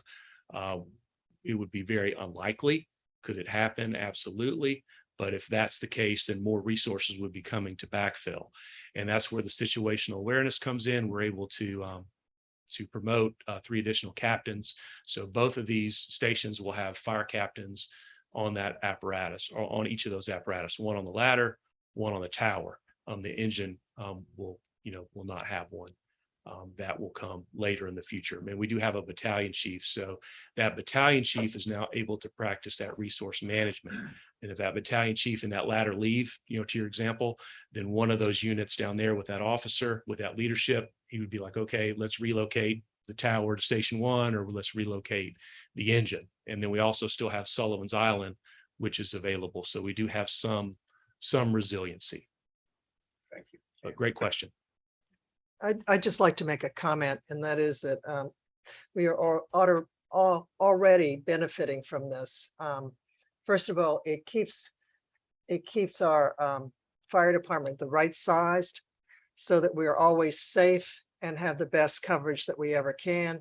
Recently, there was a fire in one of the condo units on Wild Dunes. It's considered a high rise, and so before we even had to ask for assistance from Mount Pleasant, they were sending trucks our way, because a high-rise fire, they knew we would automatically be asking them for mutual aid. So they did it even before. They were turned around.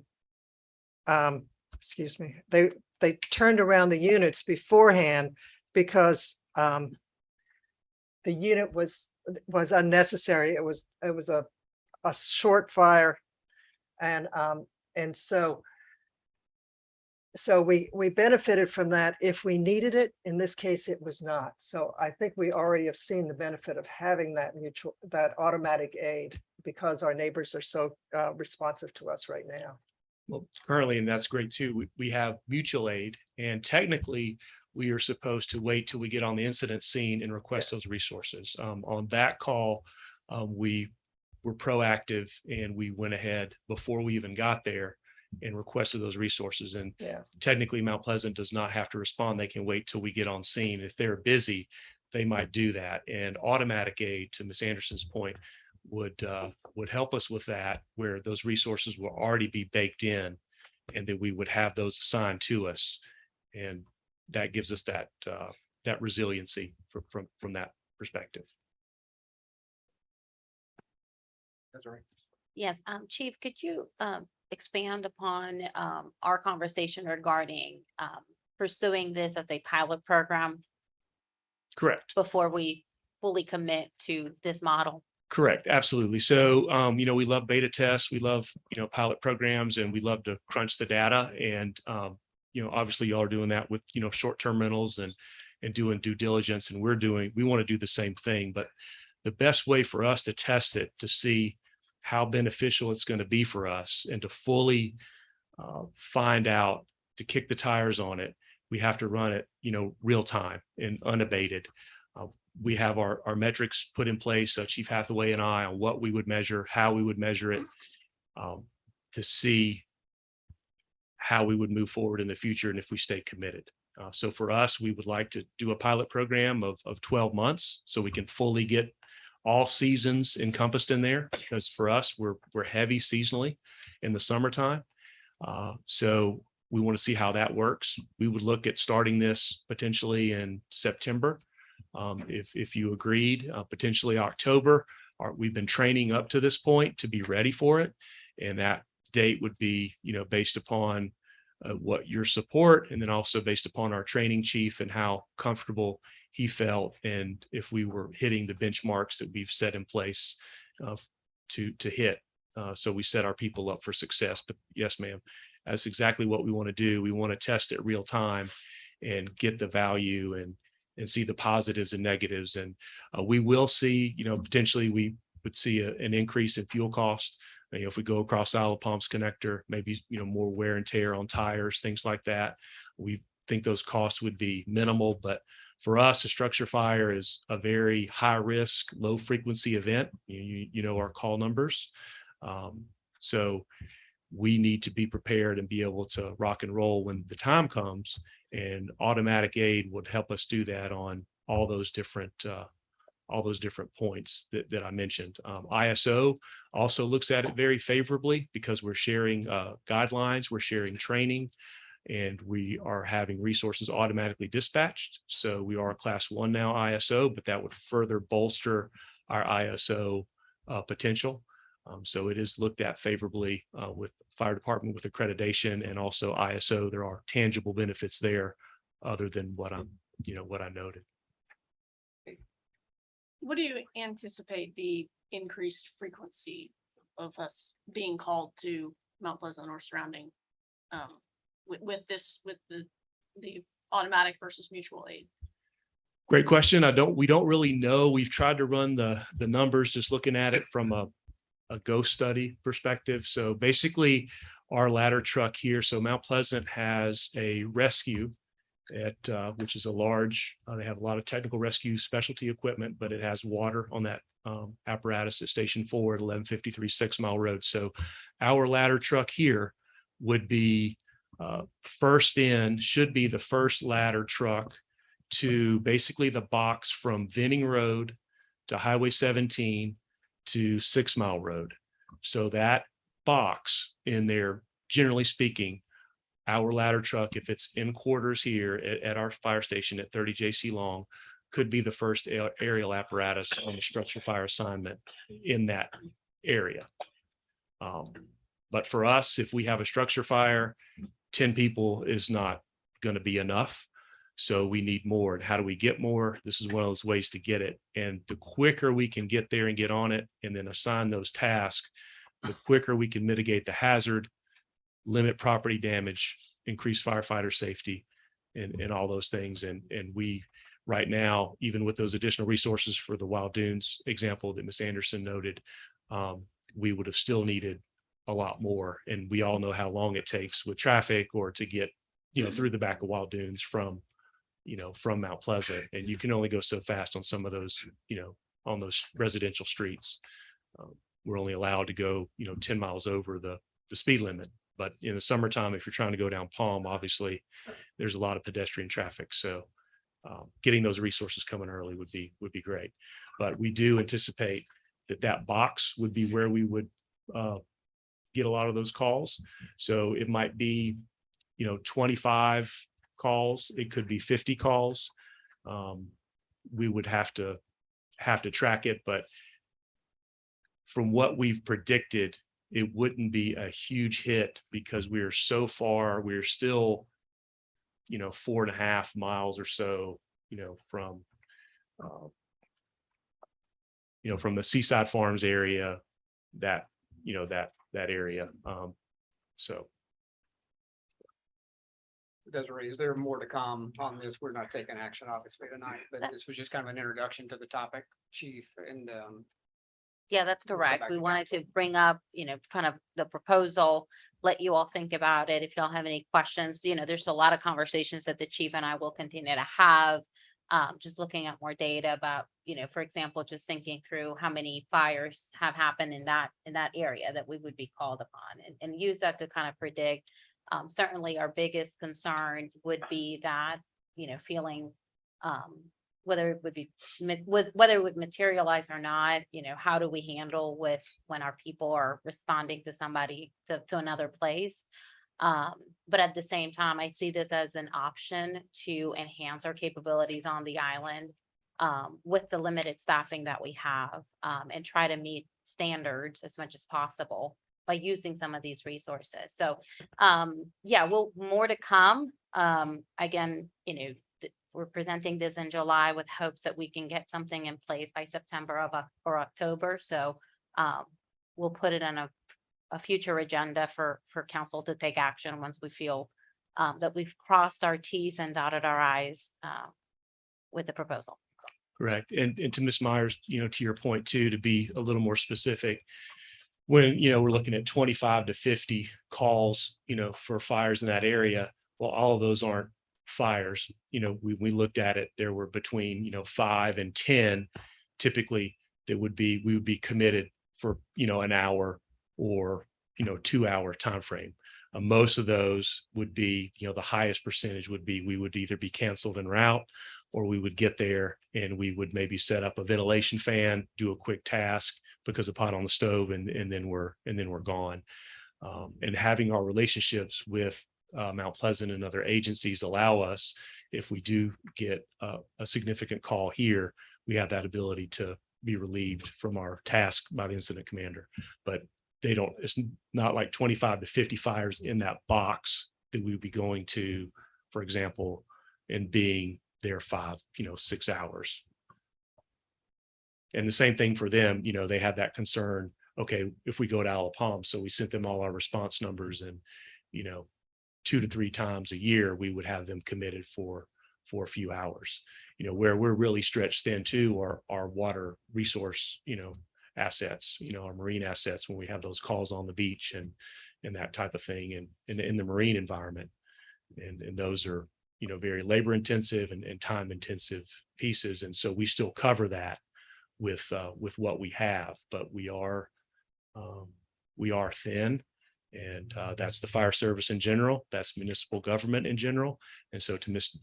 Fregoso's point, we find those creative ways to use economies of scale, use best practices, and have, just like you look at retirement, you look at all the different, 3-legged stool or four-legged chair, how do you support your goals and your initiatives? And this is just one piece of that we're recommending, that we do a beta test, we do a pilot program and get real-time data and provide that feedback to you all. all right. Thank you. Yes, sir. Thank you. Appreciate that. Next item is personnel, discussion of proposed changes to annual leave policy, accrual rates, holidays observed.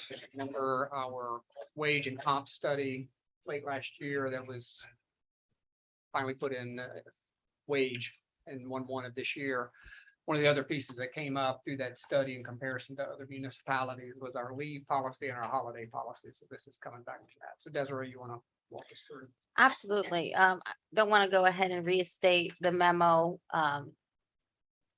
included in your packet, but as the mayor stated, this is the final piece of the comprehensive wage and compensation study that the city worked on in 2021.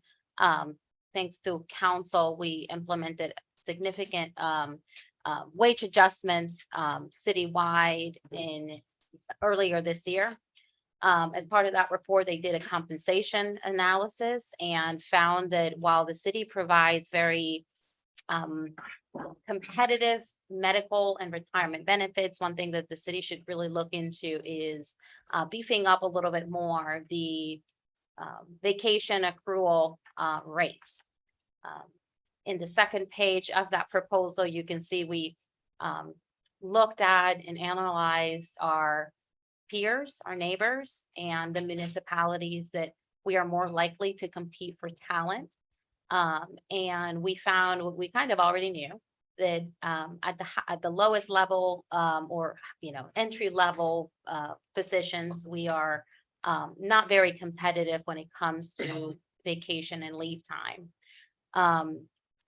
You can see our current proposal, our current standing essentially for vacation and how people accrue time for annual leave based on time of service. The proposal would essentially do is increase each of those time of service categories by 5 days. And we would be creating a separate category for people that have been serving the city between 6 and 15 years. We just had one category for people that are serving 5 years plus, and we felt like it was important to further recognize that, maybe that's not the word, but to distinguish people that have been here for 20 plus years, 15 plus years, and that's how we are presenting it. Another recommendation that we came up with and are presenting to you all is for department heads to start accruing at the 15-day rate. We'd had no distinction in the past. We have made, and I have made those decisions, those executive decisions when we hire department heads as a part of the package, the compensation package. But that's something that we would like to have not codified, but included in our vacation policy. We also want to encourage employees to take at least 1 week of annual leave per year consecutively. I think it's a good policy to have and a good message to send our employees that, the time that they accrue, that they are gaining because of their service with the city should be used, and there's no shame in that. That would be it's essentially a management tool, but something that I'm very passionate about, making sure that we convey a good work-life balance for our people. And certainly that's something that would help us attract good talent. If this is a proposal that is embraced by city council, this would mean that once approved, all employees would start accruing at that rate. So at the end of 1 year, everybody would have an additional 5 days to their leave back. The carryover limit, that would stay the same at 30 days. Right now, our current vacation policy allows for employees to cash out no more than 40 hours. No, $2,000 essentially, $2,000. So whatever that equates to the hourly rate at the end of the year, every year. So if people have more than 30 days accrued, they can cash out at the end of the year up to $2,000. That's something that we don't want to necessarily change. People, not a lot of people, but people do take advantage of that if they have a significant life event or have a unexpected need, that is a benefit. Oh, it's $1,000. I'm sorry. It's got ahead of myself. It's $1,000. Oh. See why I keep them back there? $1,000. And we've discussed about increasing, that's why I have the $2,000 in my head. We've discussed about increasing that to $2,000, but that would be part of the employee handbook update that we'll be working on at the late next year. So if y'all have any questions here, you can see the accrual rates for Sullivan's Island, Mount Pleasant, Kiowa, Folly Beach. I think that with our proposal, we're going to be in line with Mount Pleasant and Kiowa, more in line with Folly Beach for those higher time of service categories. We would be more competitive than Folly and Sullivan's. Kiowa and Folly Beach at the beginning, for the 0 to 12 months for the first year of service. And I think that would, again, put us in a really good position when we're hiring for talent and sometimes competing with these similar type beach communities in our area. Desiree, so right now on Isle of Palms, we don't require employees to use at least 1 week vacation each year, correct? I mean, we encourage it, but we don't require it like some of the.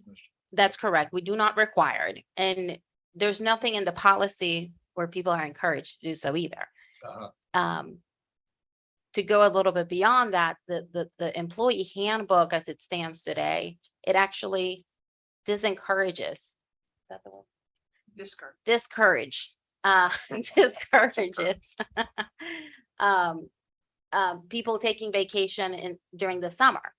And I understand there's a reason for concerns with that. I do think that that's a management decision. Saying that our employees can't take vacation in the summertime, I don't agree with it, frankly.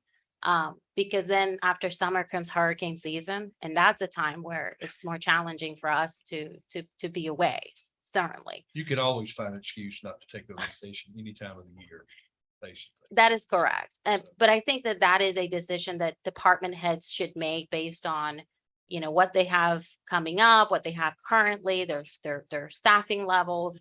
So I think it just sends a good message. So with Kiowa, employees are expected to use all of their accrued time, all of the accrued time off in the calendar year. So they're expected, but they probably don't get 100% compliance with that. So they probably don't do any sort of buyout either, right?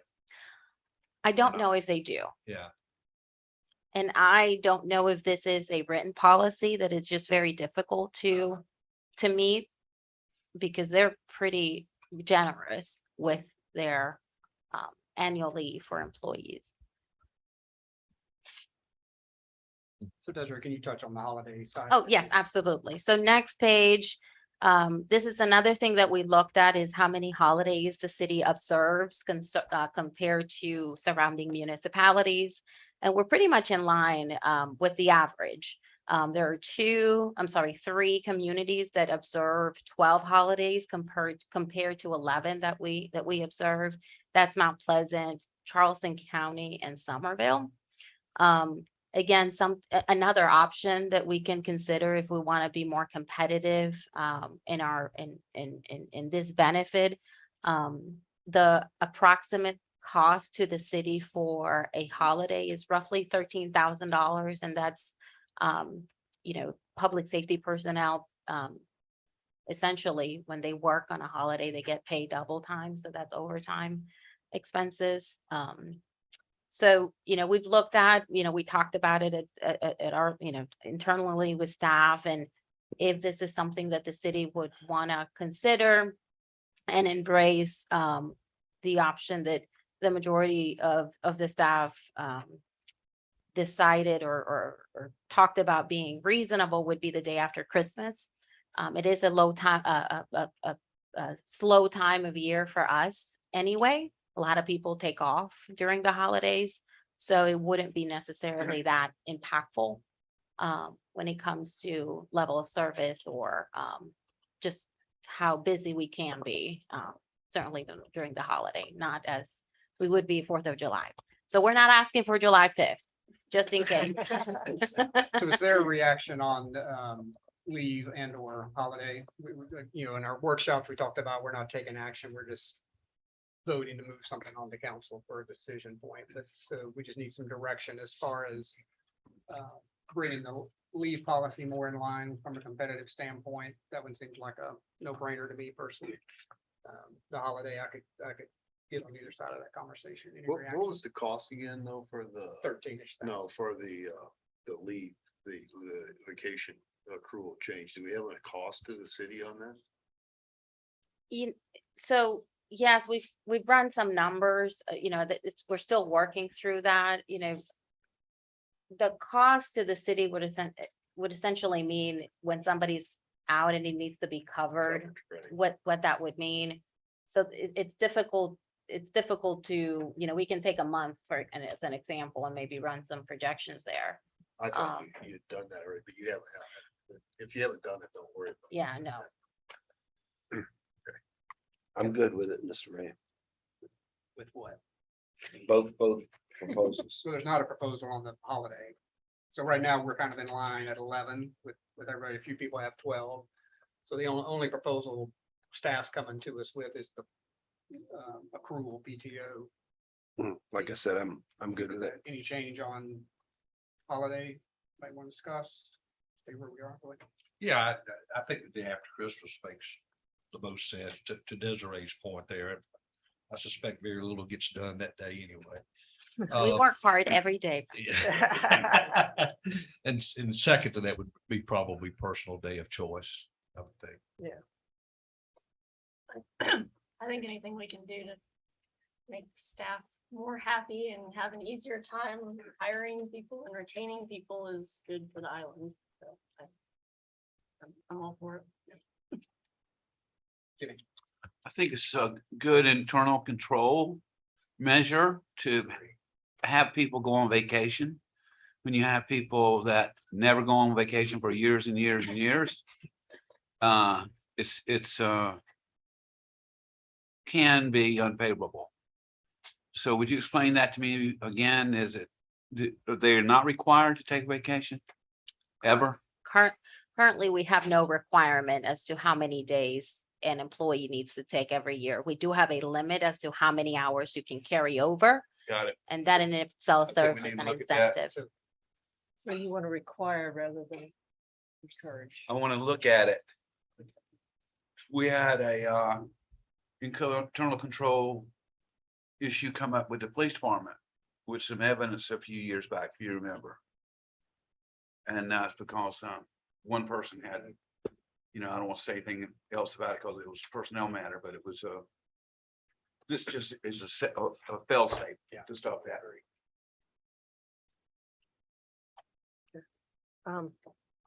Mr. Mayor, I just want to clarify with respect to management, if they start at 15 days, then they would accrue 5 days with the schedule that everyone else does after that. They would accrue the 15-day rate, so they would accrue 15 days every year. They would start at that second category under the proposal. Okay, and after 5 years, they get 20. Yes, Okay, that's that's what I right. want. Okay. yes. So again, in our workshops, we talked about the only votes we would be taking as to what to push to council for final approval later in the month. So with this one, I would make a motion that we accept the proposed changes to the leave policy and add a holiday for staff as the day after Christmas. I'll make that in form of a motion. Second. Any other? Yeah. Oh, go ahead, Jim. What about the point I just made about internal control? You want to look at that later or what? That could be, so every 5 years, the city is required to update our employee handbook, and we're coming up to that timeline. Yeah. So that would be included in the overall vacation policy. Very good. Certainly agree with the direction you're going. I think it would be a good policy to have. Right, doesn't need to be a part of this motion. Any other discussion? Everyone in favor, say aye. Aye. Opposed? Thank you. Thank you all. Yep, thank you, Desiree and staff for putting time in for that. I think it's our final piece to kind of make sure we're competitive from a hiring and retention standpoint. Other items for discussion, a couple of these should go fairly quickly. Marina lease reassignment update. Again, thanks to our residents for attending last night. I think, Norma Jean, what'd you say? 72 and a half? How many people we have? 75-ish, somewhere in there. Good, good turnout. Good session with Mike Schuler. I think if you're unable to attend, you can certainly do it on our city's website if you need to watch it again. Rusty, I'm guessing you'll watch it again. I watched it once, and I Alrighty. probably will watch it again. Yes. I have a dull life. And turnout was good. The Q&A session seemed to go well. Just from a quick update from a lease standpoint, Desiree, early afternoon, I guess it was, we got our attorney's latest draft on the amendments based on council's vote last month and approval of the first reading. She and Brent have already found a couple of items that need to be adjusted that Brian Kitts missed in the drafting. So if you have a review and there are items you based on our last approval, if you have changes, if we can have those by noon tomorrow, that would be great. We'll ship the edits back to Schuler so that hopefully when we get to our July 26th council meeting, we can have clean final copies of the amendments. So it's kind of a status update on that. Can we talk about that for just a second? Sure. I don't know if this, it was drafted, I guess it was attorney speak or whatever, but it was from a CPA standpoint. They had some interesting language that I felt was kind of awkward. They said something about within 90 days at the close of the year end, which would be September 30th. I had a question about that, if that can be changed to December 31st. But they said there'd be a certified copy of a report by a certified public accountant licensed in the state of South Carolina. Now, I don't know if any CPA is going to give a certified report. They might give an opinion. And I don't, you know, maybe it's nothing, it's a nothing burger or whatever, but it was just kind of I mean, have you ever heard of the certified report? It's always an opinion, right?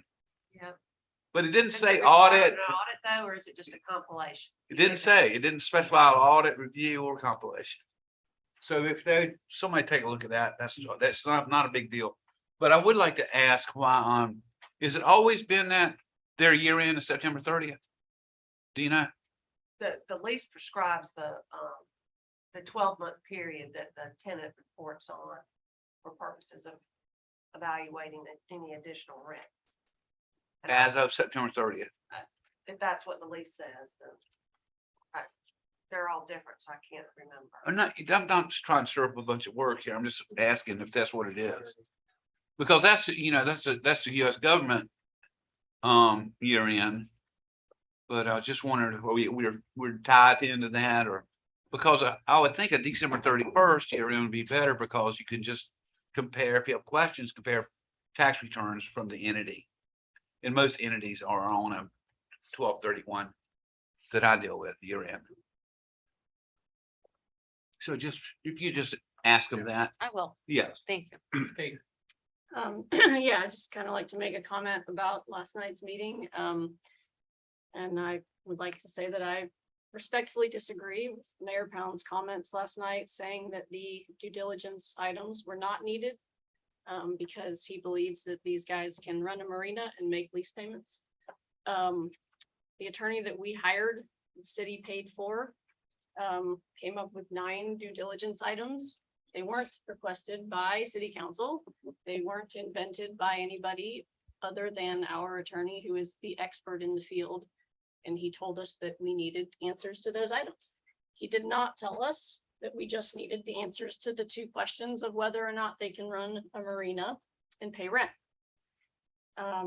So I believe that we need to heed our own council's advice that we paid for, and we need to get those 9 items. I also believe that those 9 items need to be provided to the public. The public needs to see them. They are not confidential. They are not attorney-client privileged. They were prepared by our council and given to the proposed tenant. So there's no privilege attached to them. So I would really respectfully ask that we let the public see what it is that we have asked for and not received all of. Yeah, I just have a process follow, question as well. I mean, what Mr. Schuler said was motherhood and apple pie, but I think that, you know, residents and we're gonna take care of residents and he kept repeatedly saying that he's not intending to change very much, but what his words are in the documents, I feel, this is my opinion, the words that he was saying and the documents that we currently are reviewing don't match one another. What he's saying is he's not changing much. What the documents leave open are a whole lot of change, in my opinion. For example, a boat club. He says he anticipates having 8 to 10 boats, but our agreement allows up to 40 boats to come in. So there's disconnects like that all through the agreement. So my only question is, are we waiting to the council meeting to entertain any more tightening up of that language to get his comments reflective of the amendments? Are we doing to do that some other way? Yeah, so what staff and council have as a direction is what council approved at first reading at the end of June, and that's what these amendments were based on. I mean, there can certainly be changes at second reading, So we but do, that's where that would take place. so we do that at second reading, which could be a very long second reading, right? If we're going to do an amendment on all the changes that myself or others may want to insert into the document. Could be. Yeah, Oh, that- it will be. Yeah.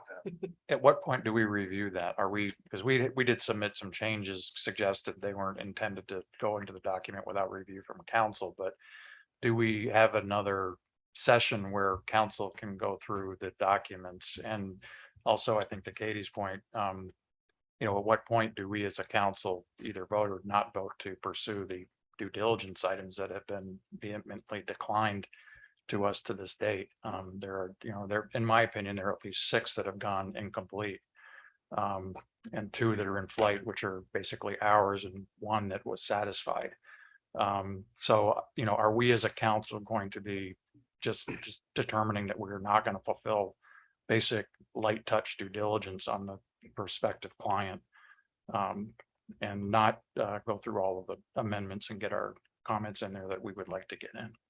So I don't know the process, how we get there, but I think that we better evaluate that as quickly as possible.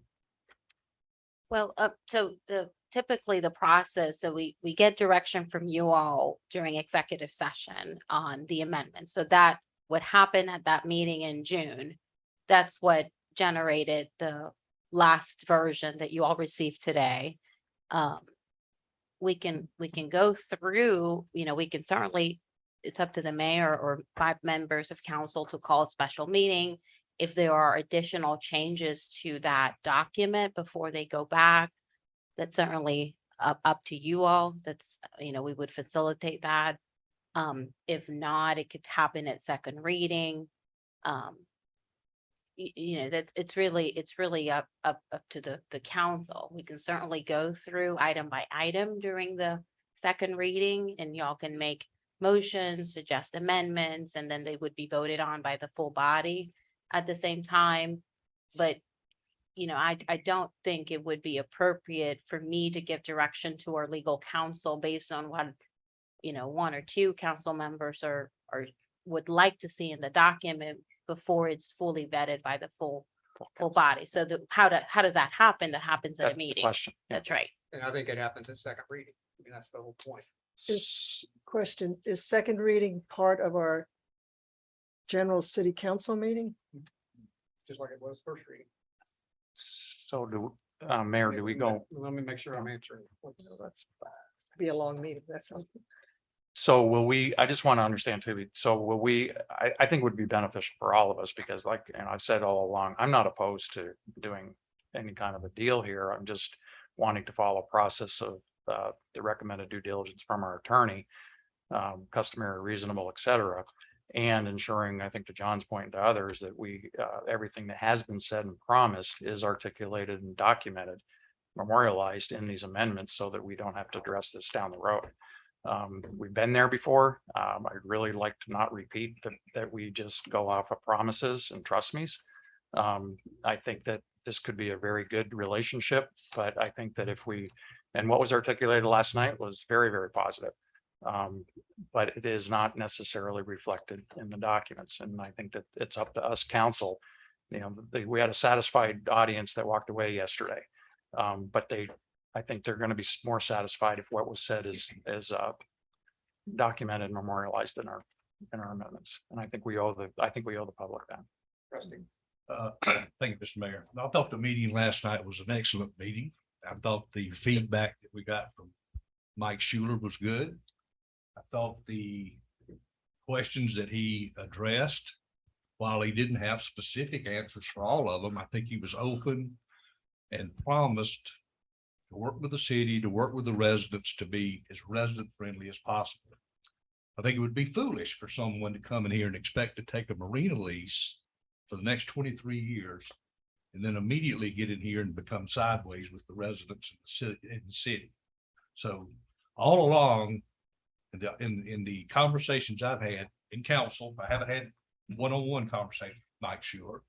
It's all been public or whenever we've had conversations within executive session.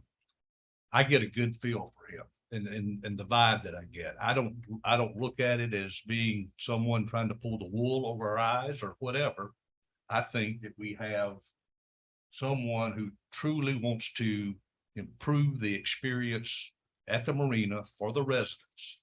We had a very, very simple lease assignment when we first got this back in April, and we managed to, cloud it up.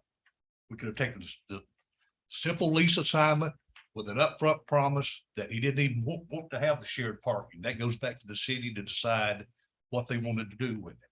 And we all know what we want to do with it. That's return it to the residents. So now we're going down this path and we're looking for all this information. That's good. We'll go through it and we'll take our votes on it. We'll have our discussion. But quite honestly, I think we have a potential relationship here with a marina operator that is going to be much better for all the residents of this island. Can I comment on that? Rusty, I don't disagree with you, but I think when the city went into the agreement with the current marina operator, they had the same point of view.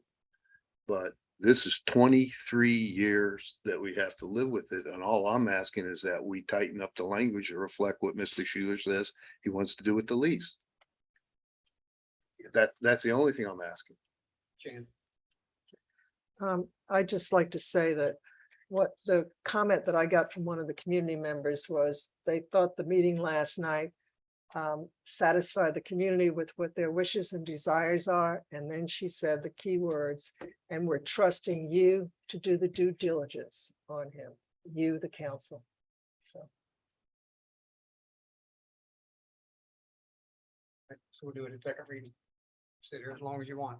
Next item, discussion about parking regulations for shared lot under city control, under staff, just in anticipation of an assignment. Has been working through rules, regulations, thoughts, ideas around how to manage that lot. So you've got a single sheet in the packet that walks through that. So Desiree, you want to? Yes, I'll just refer to that sheet. As you all know, that part of this negotiation where the city is currently with the assignment and amendment of the marina leases. The potential new operator indicated that he would be willing to give up control and management of the shared lot, which is that middle lot between the restaurant's exclusive lot and what's called the employee lot facing the intercoastal. So once, if the assignments go through and the city approves this, the amendments, the current memorandum of understanding that was entered between Marina Joint Ventures and Marker 116 would go away because the marina operator will no longer have control. That would revert to us. So it'd be up to us to determine what rules and how we'll be enforcing the parking rules in that lot. So the current rules for the use of the shared parking under this memorandum of understanding include that the parking happen in an unreserved self-park basis. That's also something that the city included as in the restaurant lease. Parking in that area is free after 8 p.m. The other bullet points are included in the MOU. They're not included specifically in any lease, but no overnight parking between midnight and 5 a.m. Paid parking only is only it's only allowed to happen using the text to pay system, which is you see the sign, you text the number, and then you pay for your daily parking fee. Annual pass holders. So these are people who bought a daily or an annual launch pass. They can park in that area until 2 p.m. After 2 p.m., they would have to text the park using the text to pay system. And then they've entered into an agreement where they both share in the revenue and also share in the expense for maintenance of that lot.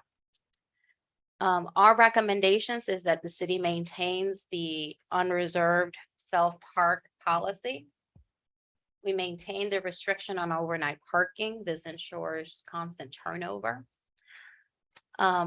That we offer free parking anywhere on that shared lot for residents that are displaying a valid resident decal or Wild Dunes resident sticker. It's the same way that we currently manage the 16 parking spaces there. And also the parking spaces in the city-owned lots at Front Beach. There is currently no time limit for the use of the resident-only spaces. One question that I'd like to get your thoughts on is whether or not the city would want to establish a time limit. If there is no time limit, you all remember mainly the restaurant's concerns or about wanting to ensure constant turnover and churn, I guess it's the term.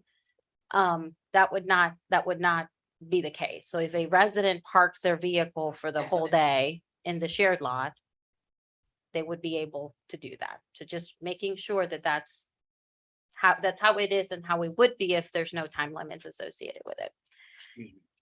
I don't think this is any time to be taking anything away from the residents.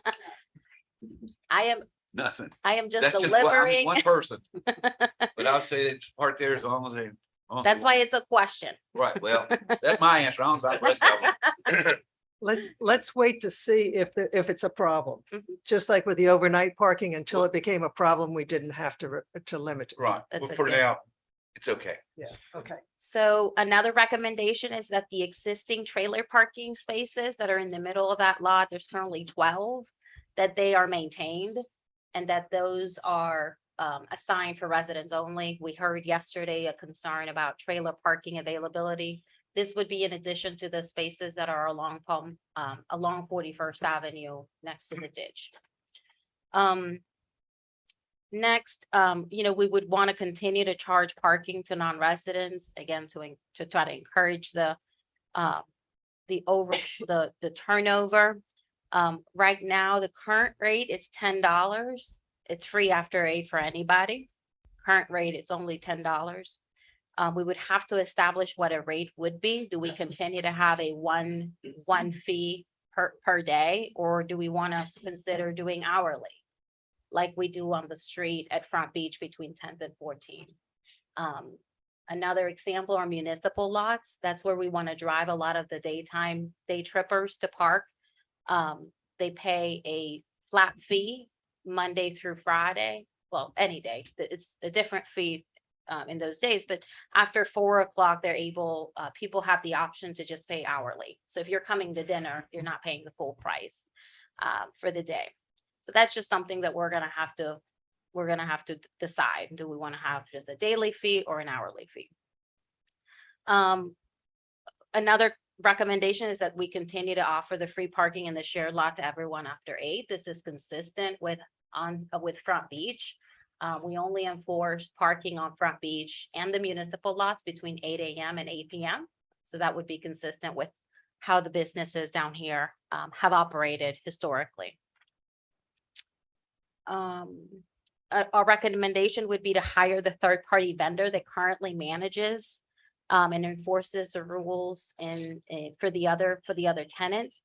That would be, we've already received a contract from them where they collect the money for the parking. They would also enforce it based on our rules. And the arrangement is very simple. They take 15% off any revenues generated. The rest would come back to us. And that would be in lieu of having to assign a BSO to be on the site enforcing those regulations. You know, lastly, I would need some direction on what your thoughts are about how to enforce the no overnight rule. Whether to tow, boot, or ticket vehicles are in violation. According to the terms of the memorandum of understanding, the MOU between the marina operator and the restaurant, both have the authority and the enforcement capability to tow or boot vehicles that are in violation of any of these rules. We're very hesitant and reluctant to going in that direction. What we have seen is that the people that have been towed this season, it creates a very volatile situation. Frankly, I have a few people upstairs that will probably retire if we need to start dealing with people who get towed at 3, 4 a.m. in the morning when there's no need for parking there. So we have seen, we do not have that policy anywhere on the island. We do ticket. We only tow vehicles when they are restricting access to a beach access path or blocking a fire hydrant. And we do see very, very, very, very little numbers of repeat offenders. So once people get a ticket, we rarely see somebody who has gotten a ticket get a ticket again. So that's, to me, it shows that tickets do work. But that would be different from the current arrangement where both the restaurant operator and the marina operator have the authority to tow. Not all of them are towing, but the restaurant operator, I believe, has in the past to try to mitigate some of the issues with the overnight parking. But I would need to have I want to hear from you about what you think the right policy would be, because even though that's something that we would be handling, the staff would be handling, want to make sure that we have your support in whatever direction we go. So on which items specifically are we down to? The towing Jimmy already and spoke on Jimmy already gave direction. With respect to the towing and the booting, if the ticketing is working, then that sounds like it's satisfactory, but I don't want to take some tools out of the tool chest if it's necessary. So I don't know whether we need to state it or not, or whether it's just an assumed policy that until there are multiple infractions from the same vehicle, it wouldn't be towed or booted, whichever the police department thinks is best.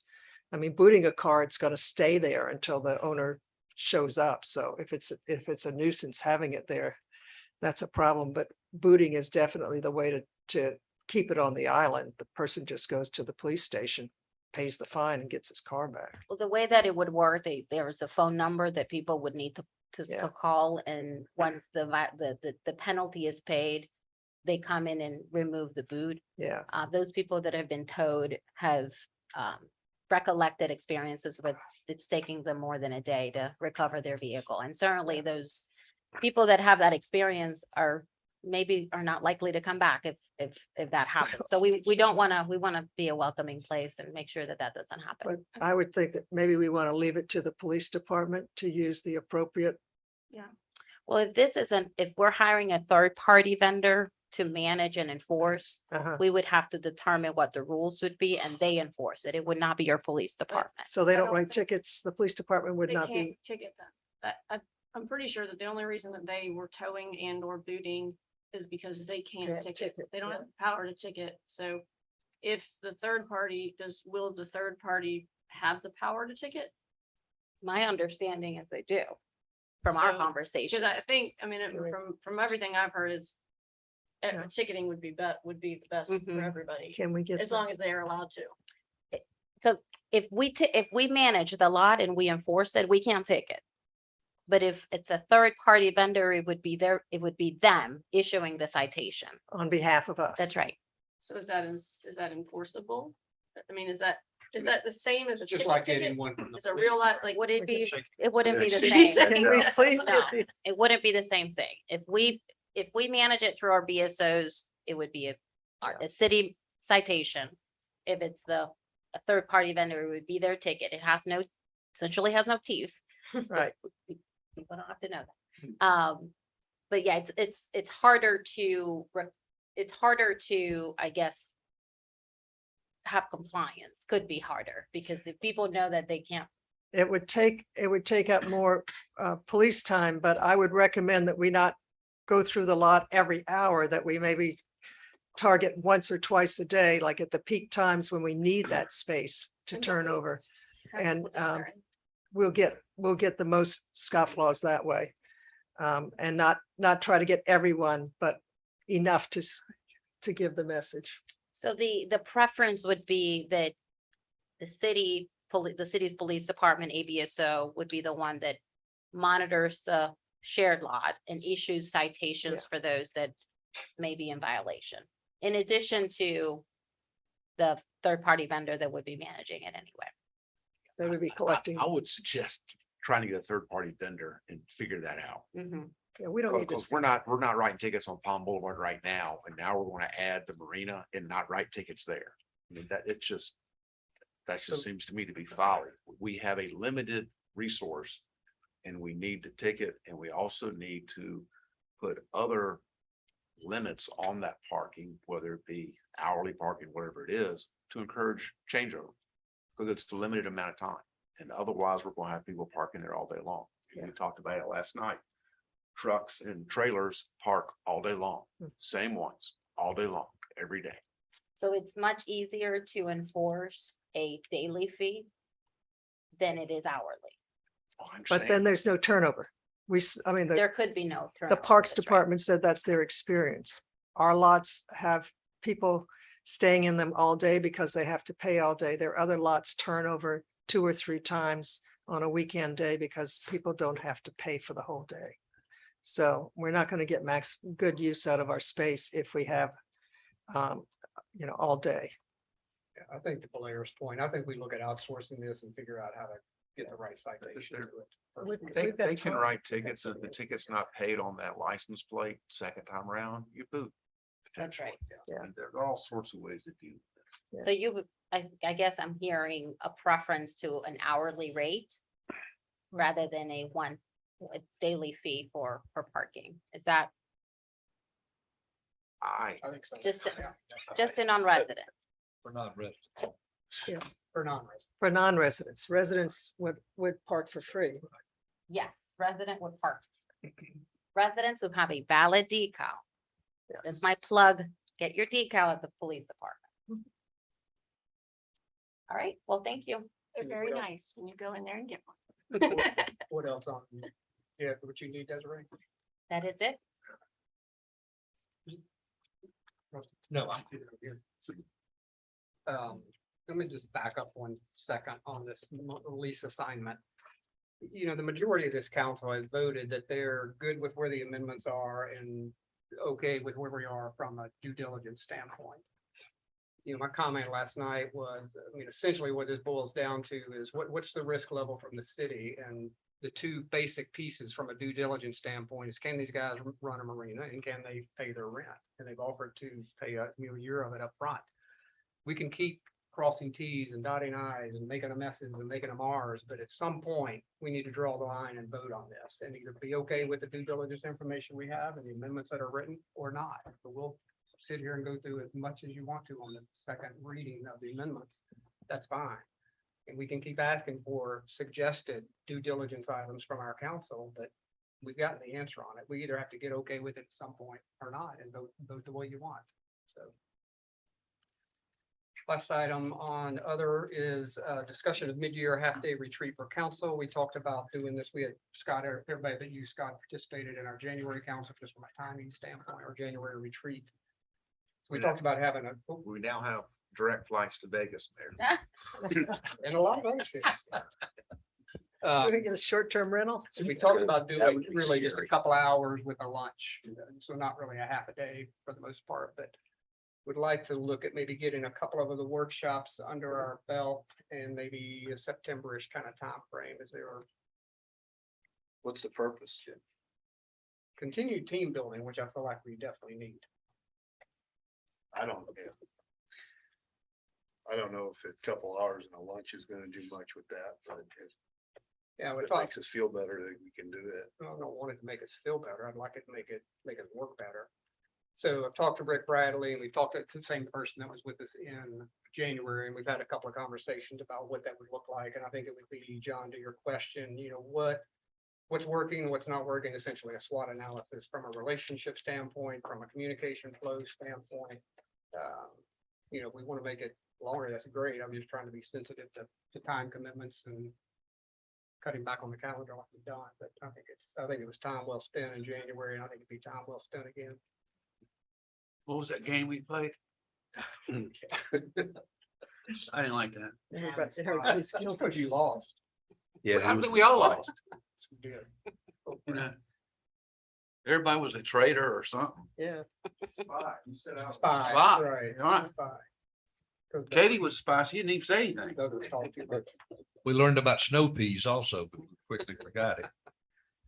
So if we did, so John, I don't know if that answers your question any better. I mean, is there a day of the week that would be preference? Is there interest in doing it? I mean, I don't want to waste our time or.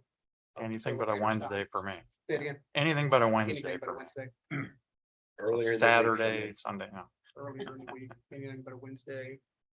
I'm open. Tuesdays are set aside for city stuff, so. Just do it. All right, we'll look at calendars and come back with that. Next item is financial review, financial statement, project worksheets. Debbie, we took a lot of money in and we didn't spend much. You got anything else to add? Did. You can be. Go as fast as you want. All right, the mayor kind of Fiscal year. summarized our situation pretty well. This is the preliminary and unaudited June results. The audit is scheduled for early October. That's as soon as we could get them here. But they're committed and staff is committed to getting bound statements for presentation at the November meeting. So we will be done before the holidays. Revenues, no new themes from last month. Revenues are strong, expenditures are a little under.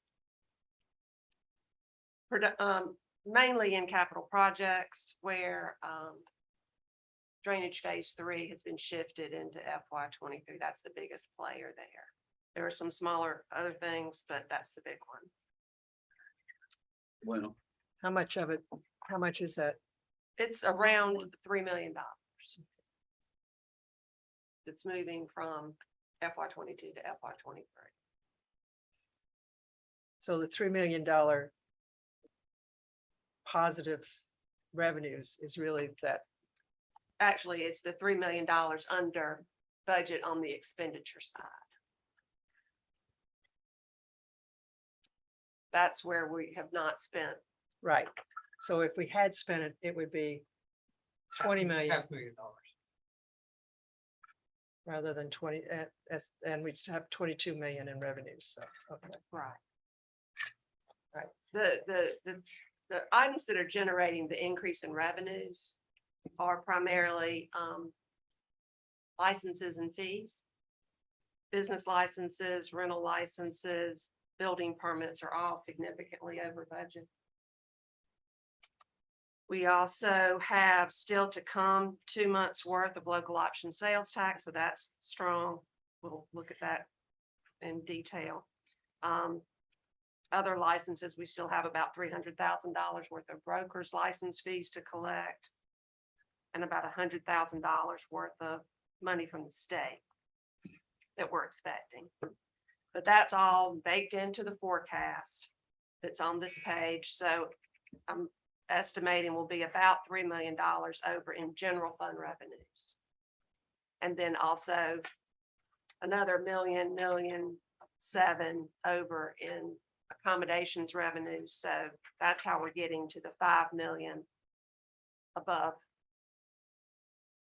the forecast, above the budget on the revenue side.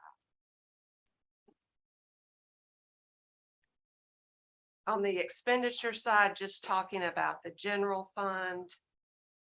The forecast has us about $261,000 below budget.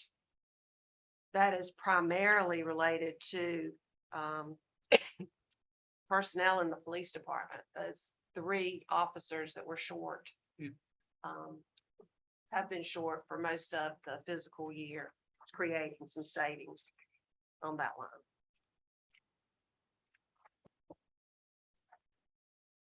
Flipping the page, the cash position is about the same. 31.5 million in cash deposits. We still have about 3 billion in unspent bond proceeds, again related to managed phase 3.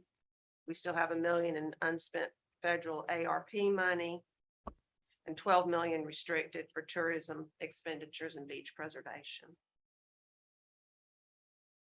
Some new information that we can pass on. We got an email from, I think Douglas got it, from a representative in Wild Dunes that I wish we would have gotten during the budget process, but he's indicating that there are 3 condos that will be closed from August 22nd to May 23.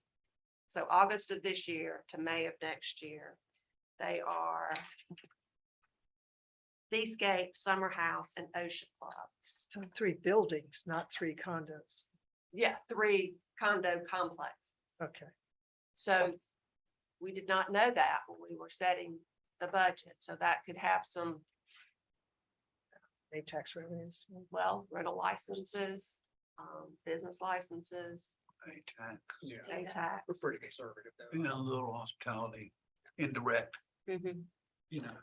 You know, if somebody was planning to come and stay at one of those places, I've got to think that they might find somewhere else from Wild Dunes, maybe some short-term rental outside the gate. We'll see, but we did budget very conservatively. And we also, I don't think have yet to fully get a handle on what revenue the new hotel is generating. So we probably under budgeted that a little bit. So I think we'll be okay. But, and it's not for a full year, but it is for a very key time of year. So we'll just have to wait and see on that. But I wanted to pass that on. Okay, moving on to the tourism schedules. Again, 2 months to collect on municipal accommodations fee and beach preservation fee. We're still running about 47% above FY21 and 68% above pre-COVID FY19. We have not yet received the 4th quarter state A tax payment. That's typically the biggest one of the year, or one of the biggest. So we'll expect to see a pretty good quarter based on what we have seen in the other for municipal and beach preservation fee. 4th quarter of the county A tax pass-through still to come. Under hospitality tax, we just have 1 quarter, so what we collect in July really relates to June sales, so that will be accrued into FY23. But we're 70% ahead of FY21 and 39% ahead of FY19. Beach preservation fee, I'm going to skip local option sales tax, 2 months to go, and it'll be 2 of our highest revenue months. So we're running 16% ahead of FY21 and 35% ahead of FY19. All positive stuff on the revenue side. Drainage phase 3. I'm moving on to the project worksheet. Some engineering costs and pay app number 3 takes us through 6/30/22 on the expense.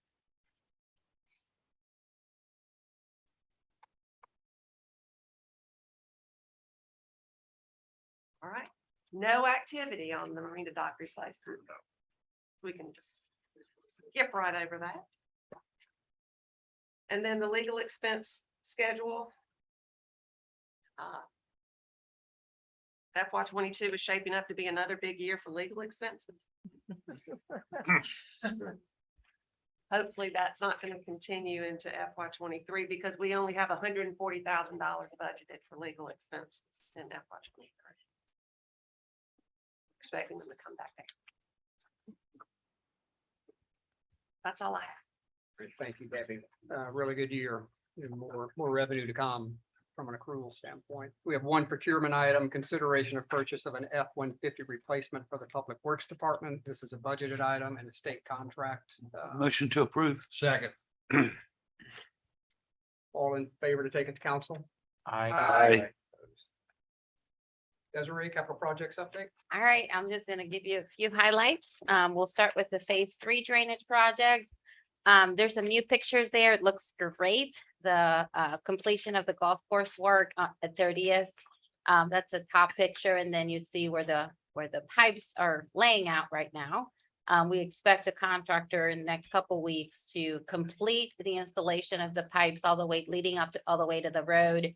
And then also work on the installation of a yard inlet on the house on the left on the picture.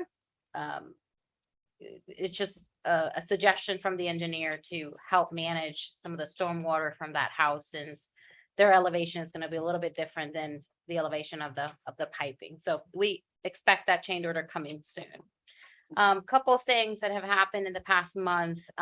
So it seems that due to a new approval process from SCDOT, in that they want to approve the design of the box culvert that is going to be installed under the road.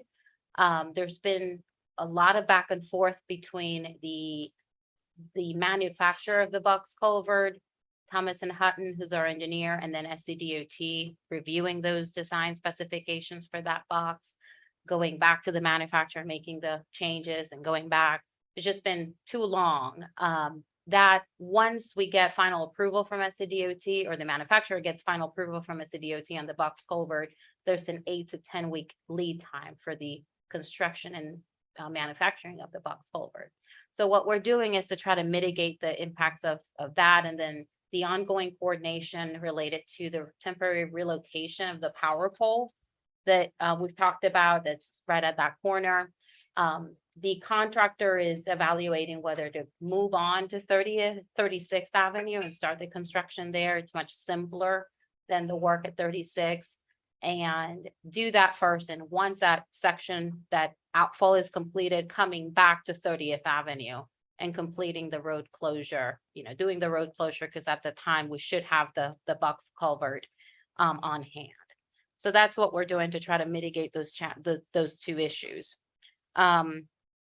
Another issue that has come up, and I wanted to make sure you're aware of it, is that the contractor that we hired, QE Quality Enterprises, bid their project with a different brand of the flapper valve that was specified in the bid documents. And we were very specific as to the flapper valve that we wanted. They bid a different one, happens to be cheaper.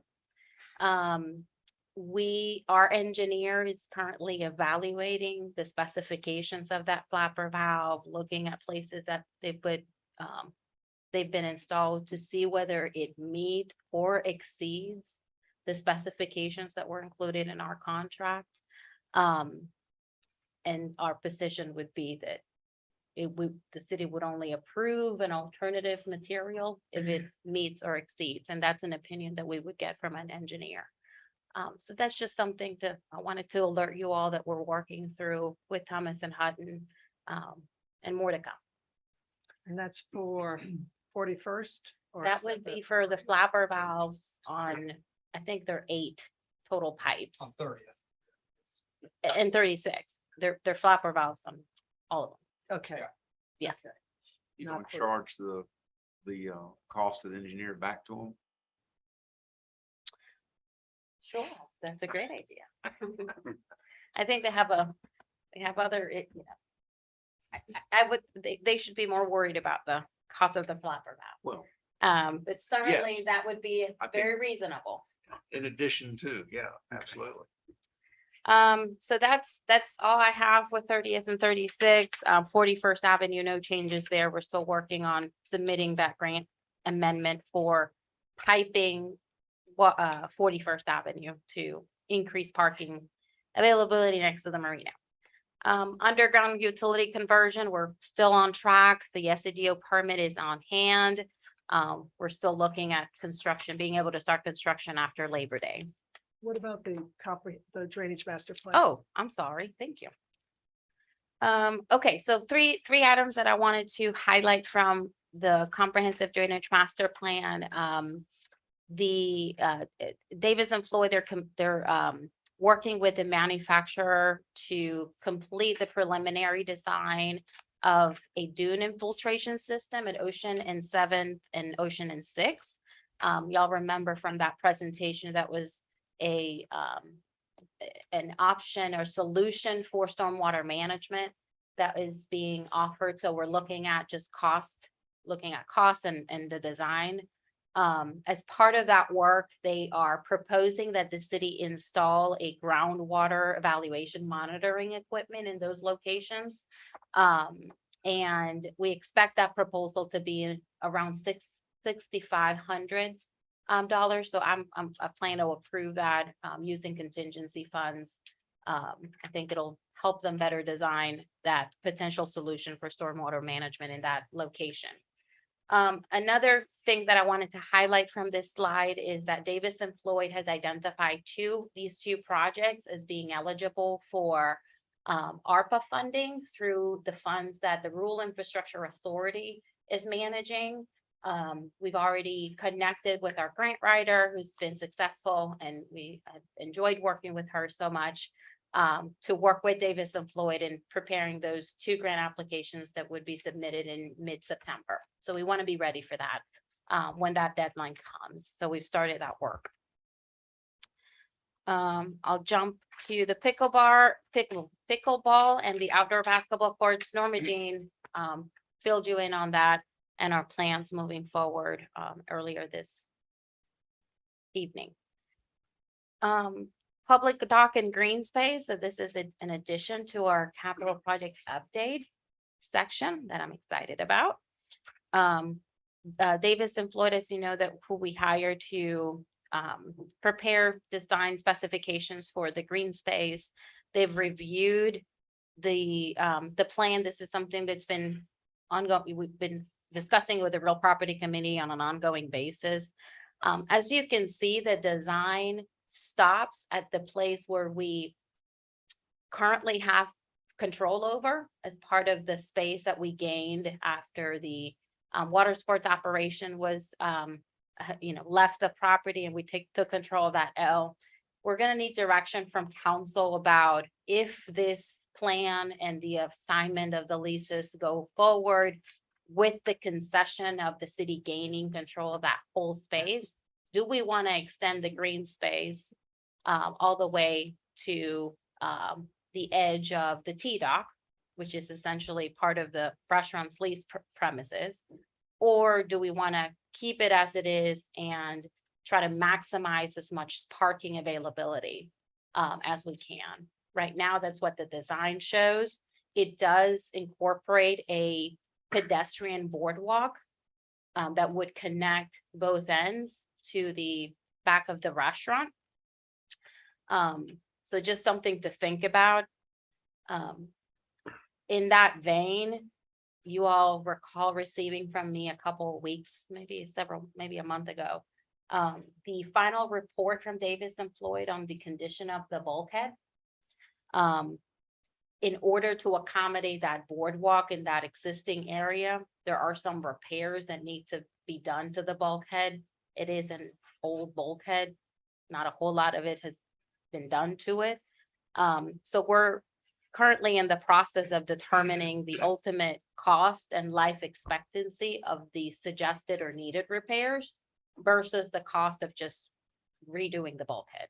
we want to make sure that we spend, I mean, whatever it is that we spend on the bulkhead, that we're not just putting lipstick on on the pig. And we, You said monkey. I am so sorry. I wish I could make. That this works. easier. I mean, I literally can pick it up. I'm so embarrassed. So we just want to make sure that that it's money well spent. So more to come on that. Any thoughts about where the green space stops? Current What do design? you need to know, Desiree? You know, we can put it on the next agenda so that y'all have a little bit more time to chew on this. How many parking spots do we think that would impact if we extend? I'm gonna let Douglas answer that. If you look at the schematic, they're actually the same number against the bulkhead, but it moves them into the lot a little bit. So you're gonna lose, I would say, 3, maybe 4 on the interior by getting them, by moving them into the lot a little bit. There's also gonna be an interplay with the exit of the restaurant's circle. So I would estimate, Rusty, 3. But That they're would probably, it looks like that, would that impact the valet service that they're offering at the restaurant No, in any way? I mean, would it intrude on that? I don't think so. I think. So see how these are pulling in from the wall. So I think you would lose these 2. I think there's 1 or 2 here. So I think it's about 4, but the other thing is they're circling here now. So we just have to be sure that we don't pinch their curve too much. That was part of where you're doing those 2 in the middle. Those are Yes. trailer park. Yeah, so it's 1 trailer parking or 2 car. We're calling those 2. you might be able to move that whole stack closer to the street. I know when I was down there this Down here? weekend, Push the whole thing. there were, you said there's 12, and I think there were 13 or 14 actually parked there. In this. center- Double park, Yeah. yeah, with the trailers. Yeah, it's gonna, They were- it's gonna pinch that column. Yeah, so you may be able to get it Some. closer to the street. How deep is that boardwalk and green space now? This is 6 feet. This is an additional, I think it's 4 or 5 feet in this section. Okay, This is 14 feet for a total of 20 feet. The boardwalk is all happening on the bulkhead side of the curbing. So that's not really eating, that boardwalk is not eating into any space, parking space. It's that green strip. green strip. Has the restaurant been involved with any of this discussion about changes to this parking lot? I think at one real property, Mhm. we agreed to get them involved at some point Yeah, I mean, in their They opinion. definitely. They haven't seen it for, it has had several iterations, yeah. Kind of globally, they have been, this thing has been tweaked now 5, 6 times. Yeah, They it's probably been haven't a tweaked- while, but last year, last Yeah. year, going back, I mean, we had plenty of discussion about that green space, and extending it down towards the restaurant, but again, it's a new day, new time. Yeah, we still have a land swap. Yeah. All of this contemplates them giving this space in exchange for space down here. So there's still to work with. Yeah, that's right. Just remembering, so the footprint of the area that they're leasing back there. Towards the end of 41st Avenue, they've been utilizing about 8 parking spaces that are actually in the. They're not part of their lease, they're not part of their agreement, and we've been allowing them to utilize that space without it being part of their lease premises. So the plan would be to swap that area that they're currently utilizing for that strip of 20 feet to make the green space happen. And we specifically worked on the siding of the dumpster at the end of the road to give them the space to be able to. To accommodate that. So Yeah. that plan we haven't met with them to specifically detail that, but what this plan shows, it's a little bit more detail about the landscaping, the location of the swings and benches, but the concept hasn't really changed from when we started those discussions with them. We certainly welcome their feedback on it as well. Douglas, couldn't we just, at the end of the landscaped area, that Here. median right there, from there all the way to the restaurant, couldn't we just fit palm trees in and keep the parking?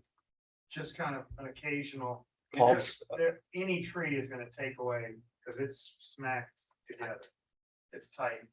Our space currently, I mean, really, we're just talking about here, Okay. because once we get on that side of the T-Dock, it's into the restaurant's parking lot, so it's really that area, but yeah. I'm not talking about creating a bed or anything. I'm just talking about putting a palm tree every so often and In keeping the the middle of the spaces. cars. No, in between the end of the parking lot and the walkway. Oh, here. Yeah, Oh. Okay. just So individual skinny palm it- trees. skinny Yeah. it Down even a little bit more, probably could. So that would mean that the boardwalk in that end would be small, would be smaller than 6 feet, which is what we're Not the currently. boardwalk, but instead of a 4-foot strip, just go down Just to a like palm a tree. 1-foot Just a palm tree. tree.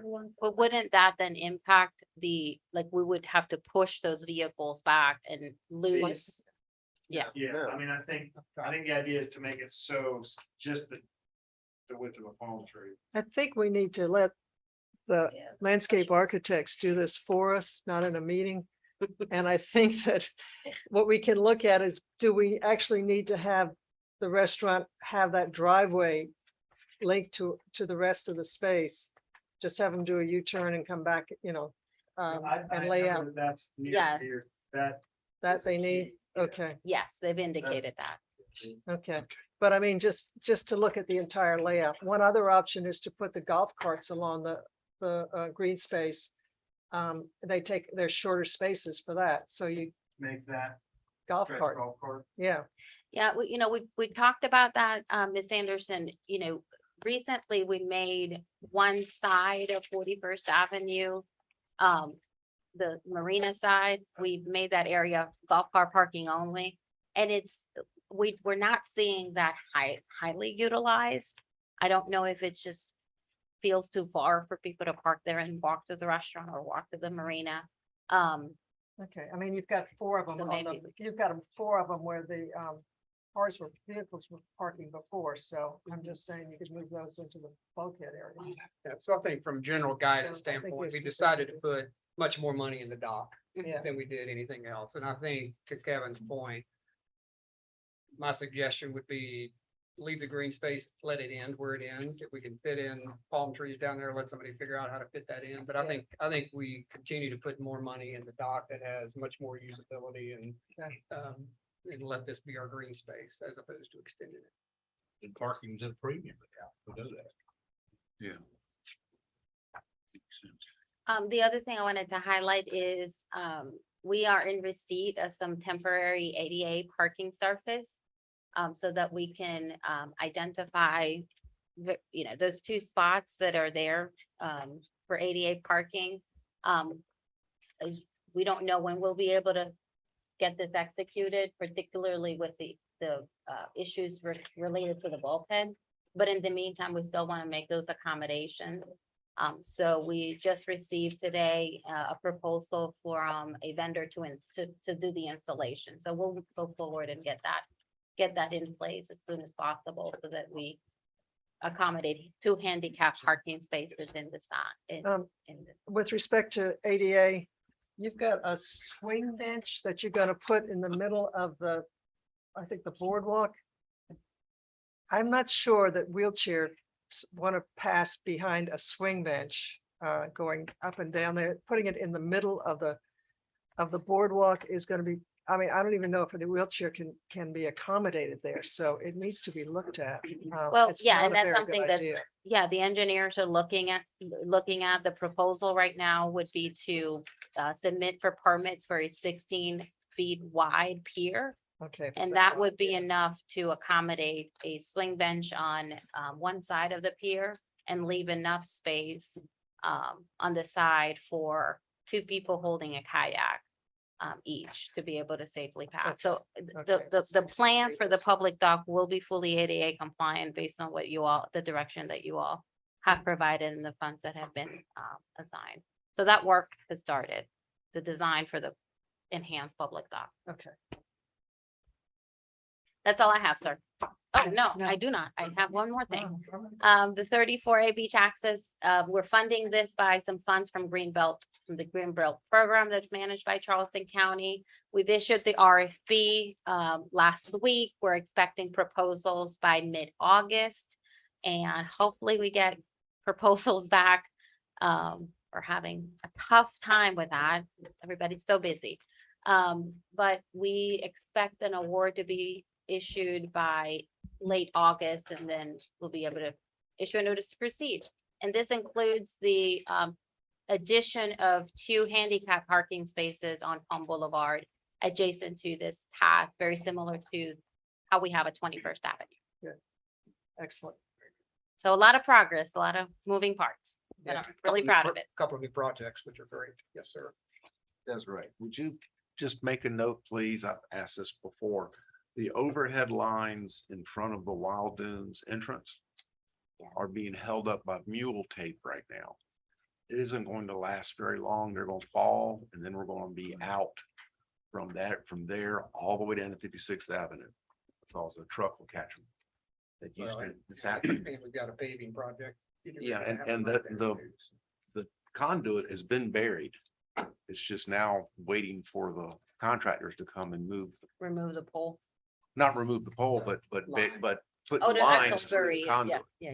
I mean, that's been sitting for months. Thank you. I'll follow up on that. Last item, real quick, legislative update, not a whole lot from our lobbyists since legislators are not in session. However, earlier this year, we met with our lobbyists to outline some projects that may be eligible for some state funding. Good news is with the help of our Representative Bustos, we're able to obtain a commitment in the state budget for $1.5 million for dredging the IOP arena. So that money will be released from the state a little bit later this year. That's a long-term project with permitting and everything else that has to happen and finding spoil sites. And you certainly know about all this as well, but that's great news and good help from our lobbyists. So our $50,000 that we paid our lobbyists, certainly, I think that's a decent return. Yeah, You do the math. I think so. Yeah. So the other piece our lobbyists are helping us with is the ATAX conversation we had from the task force about reducing the 30% number. Sometime period, some sunset, let us use the money for different things. So we've had multiple, probably had 4 or 5 conversations with other mayors around the state to see if we can build some momentum, interest to join forces and then work with our lobbyists to let them talk to other municipality lobbyists as well as identify a state legislator to champion our cause if we can get enough energy behind us on this topic. And Motion to adjourn. Second. all in favor? Aye. Off record, 807. The word. I have a question.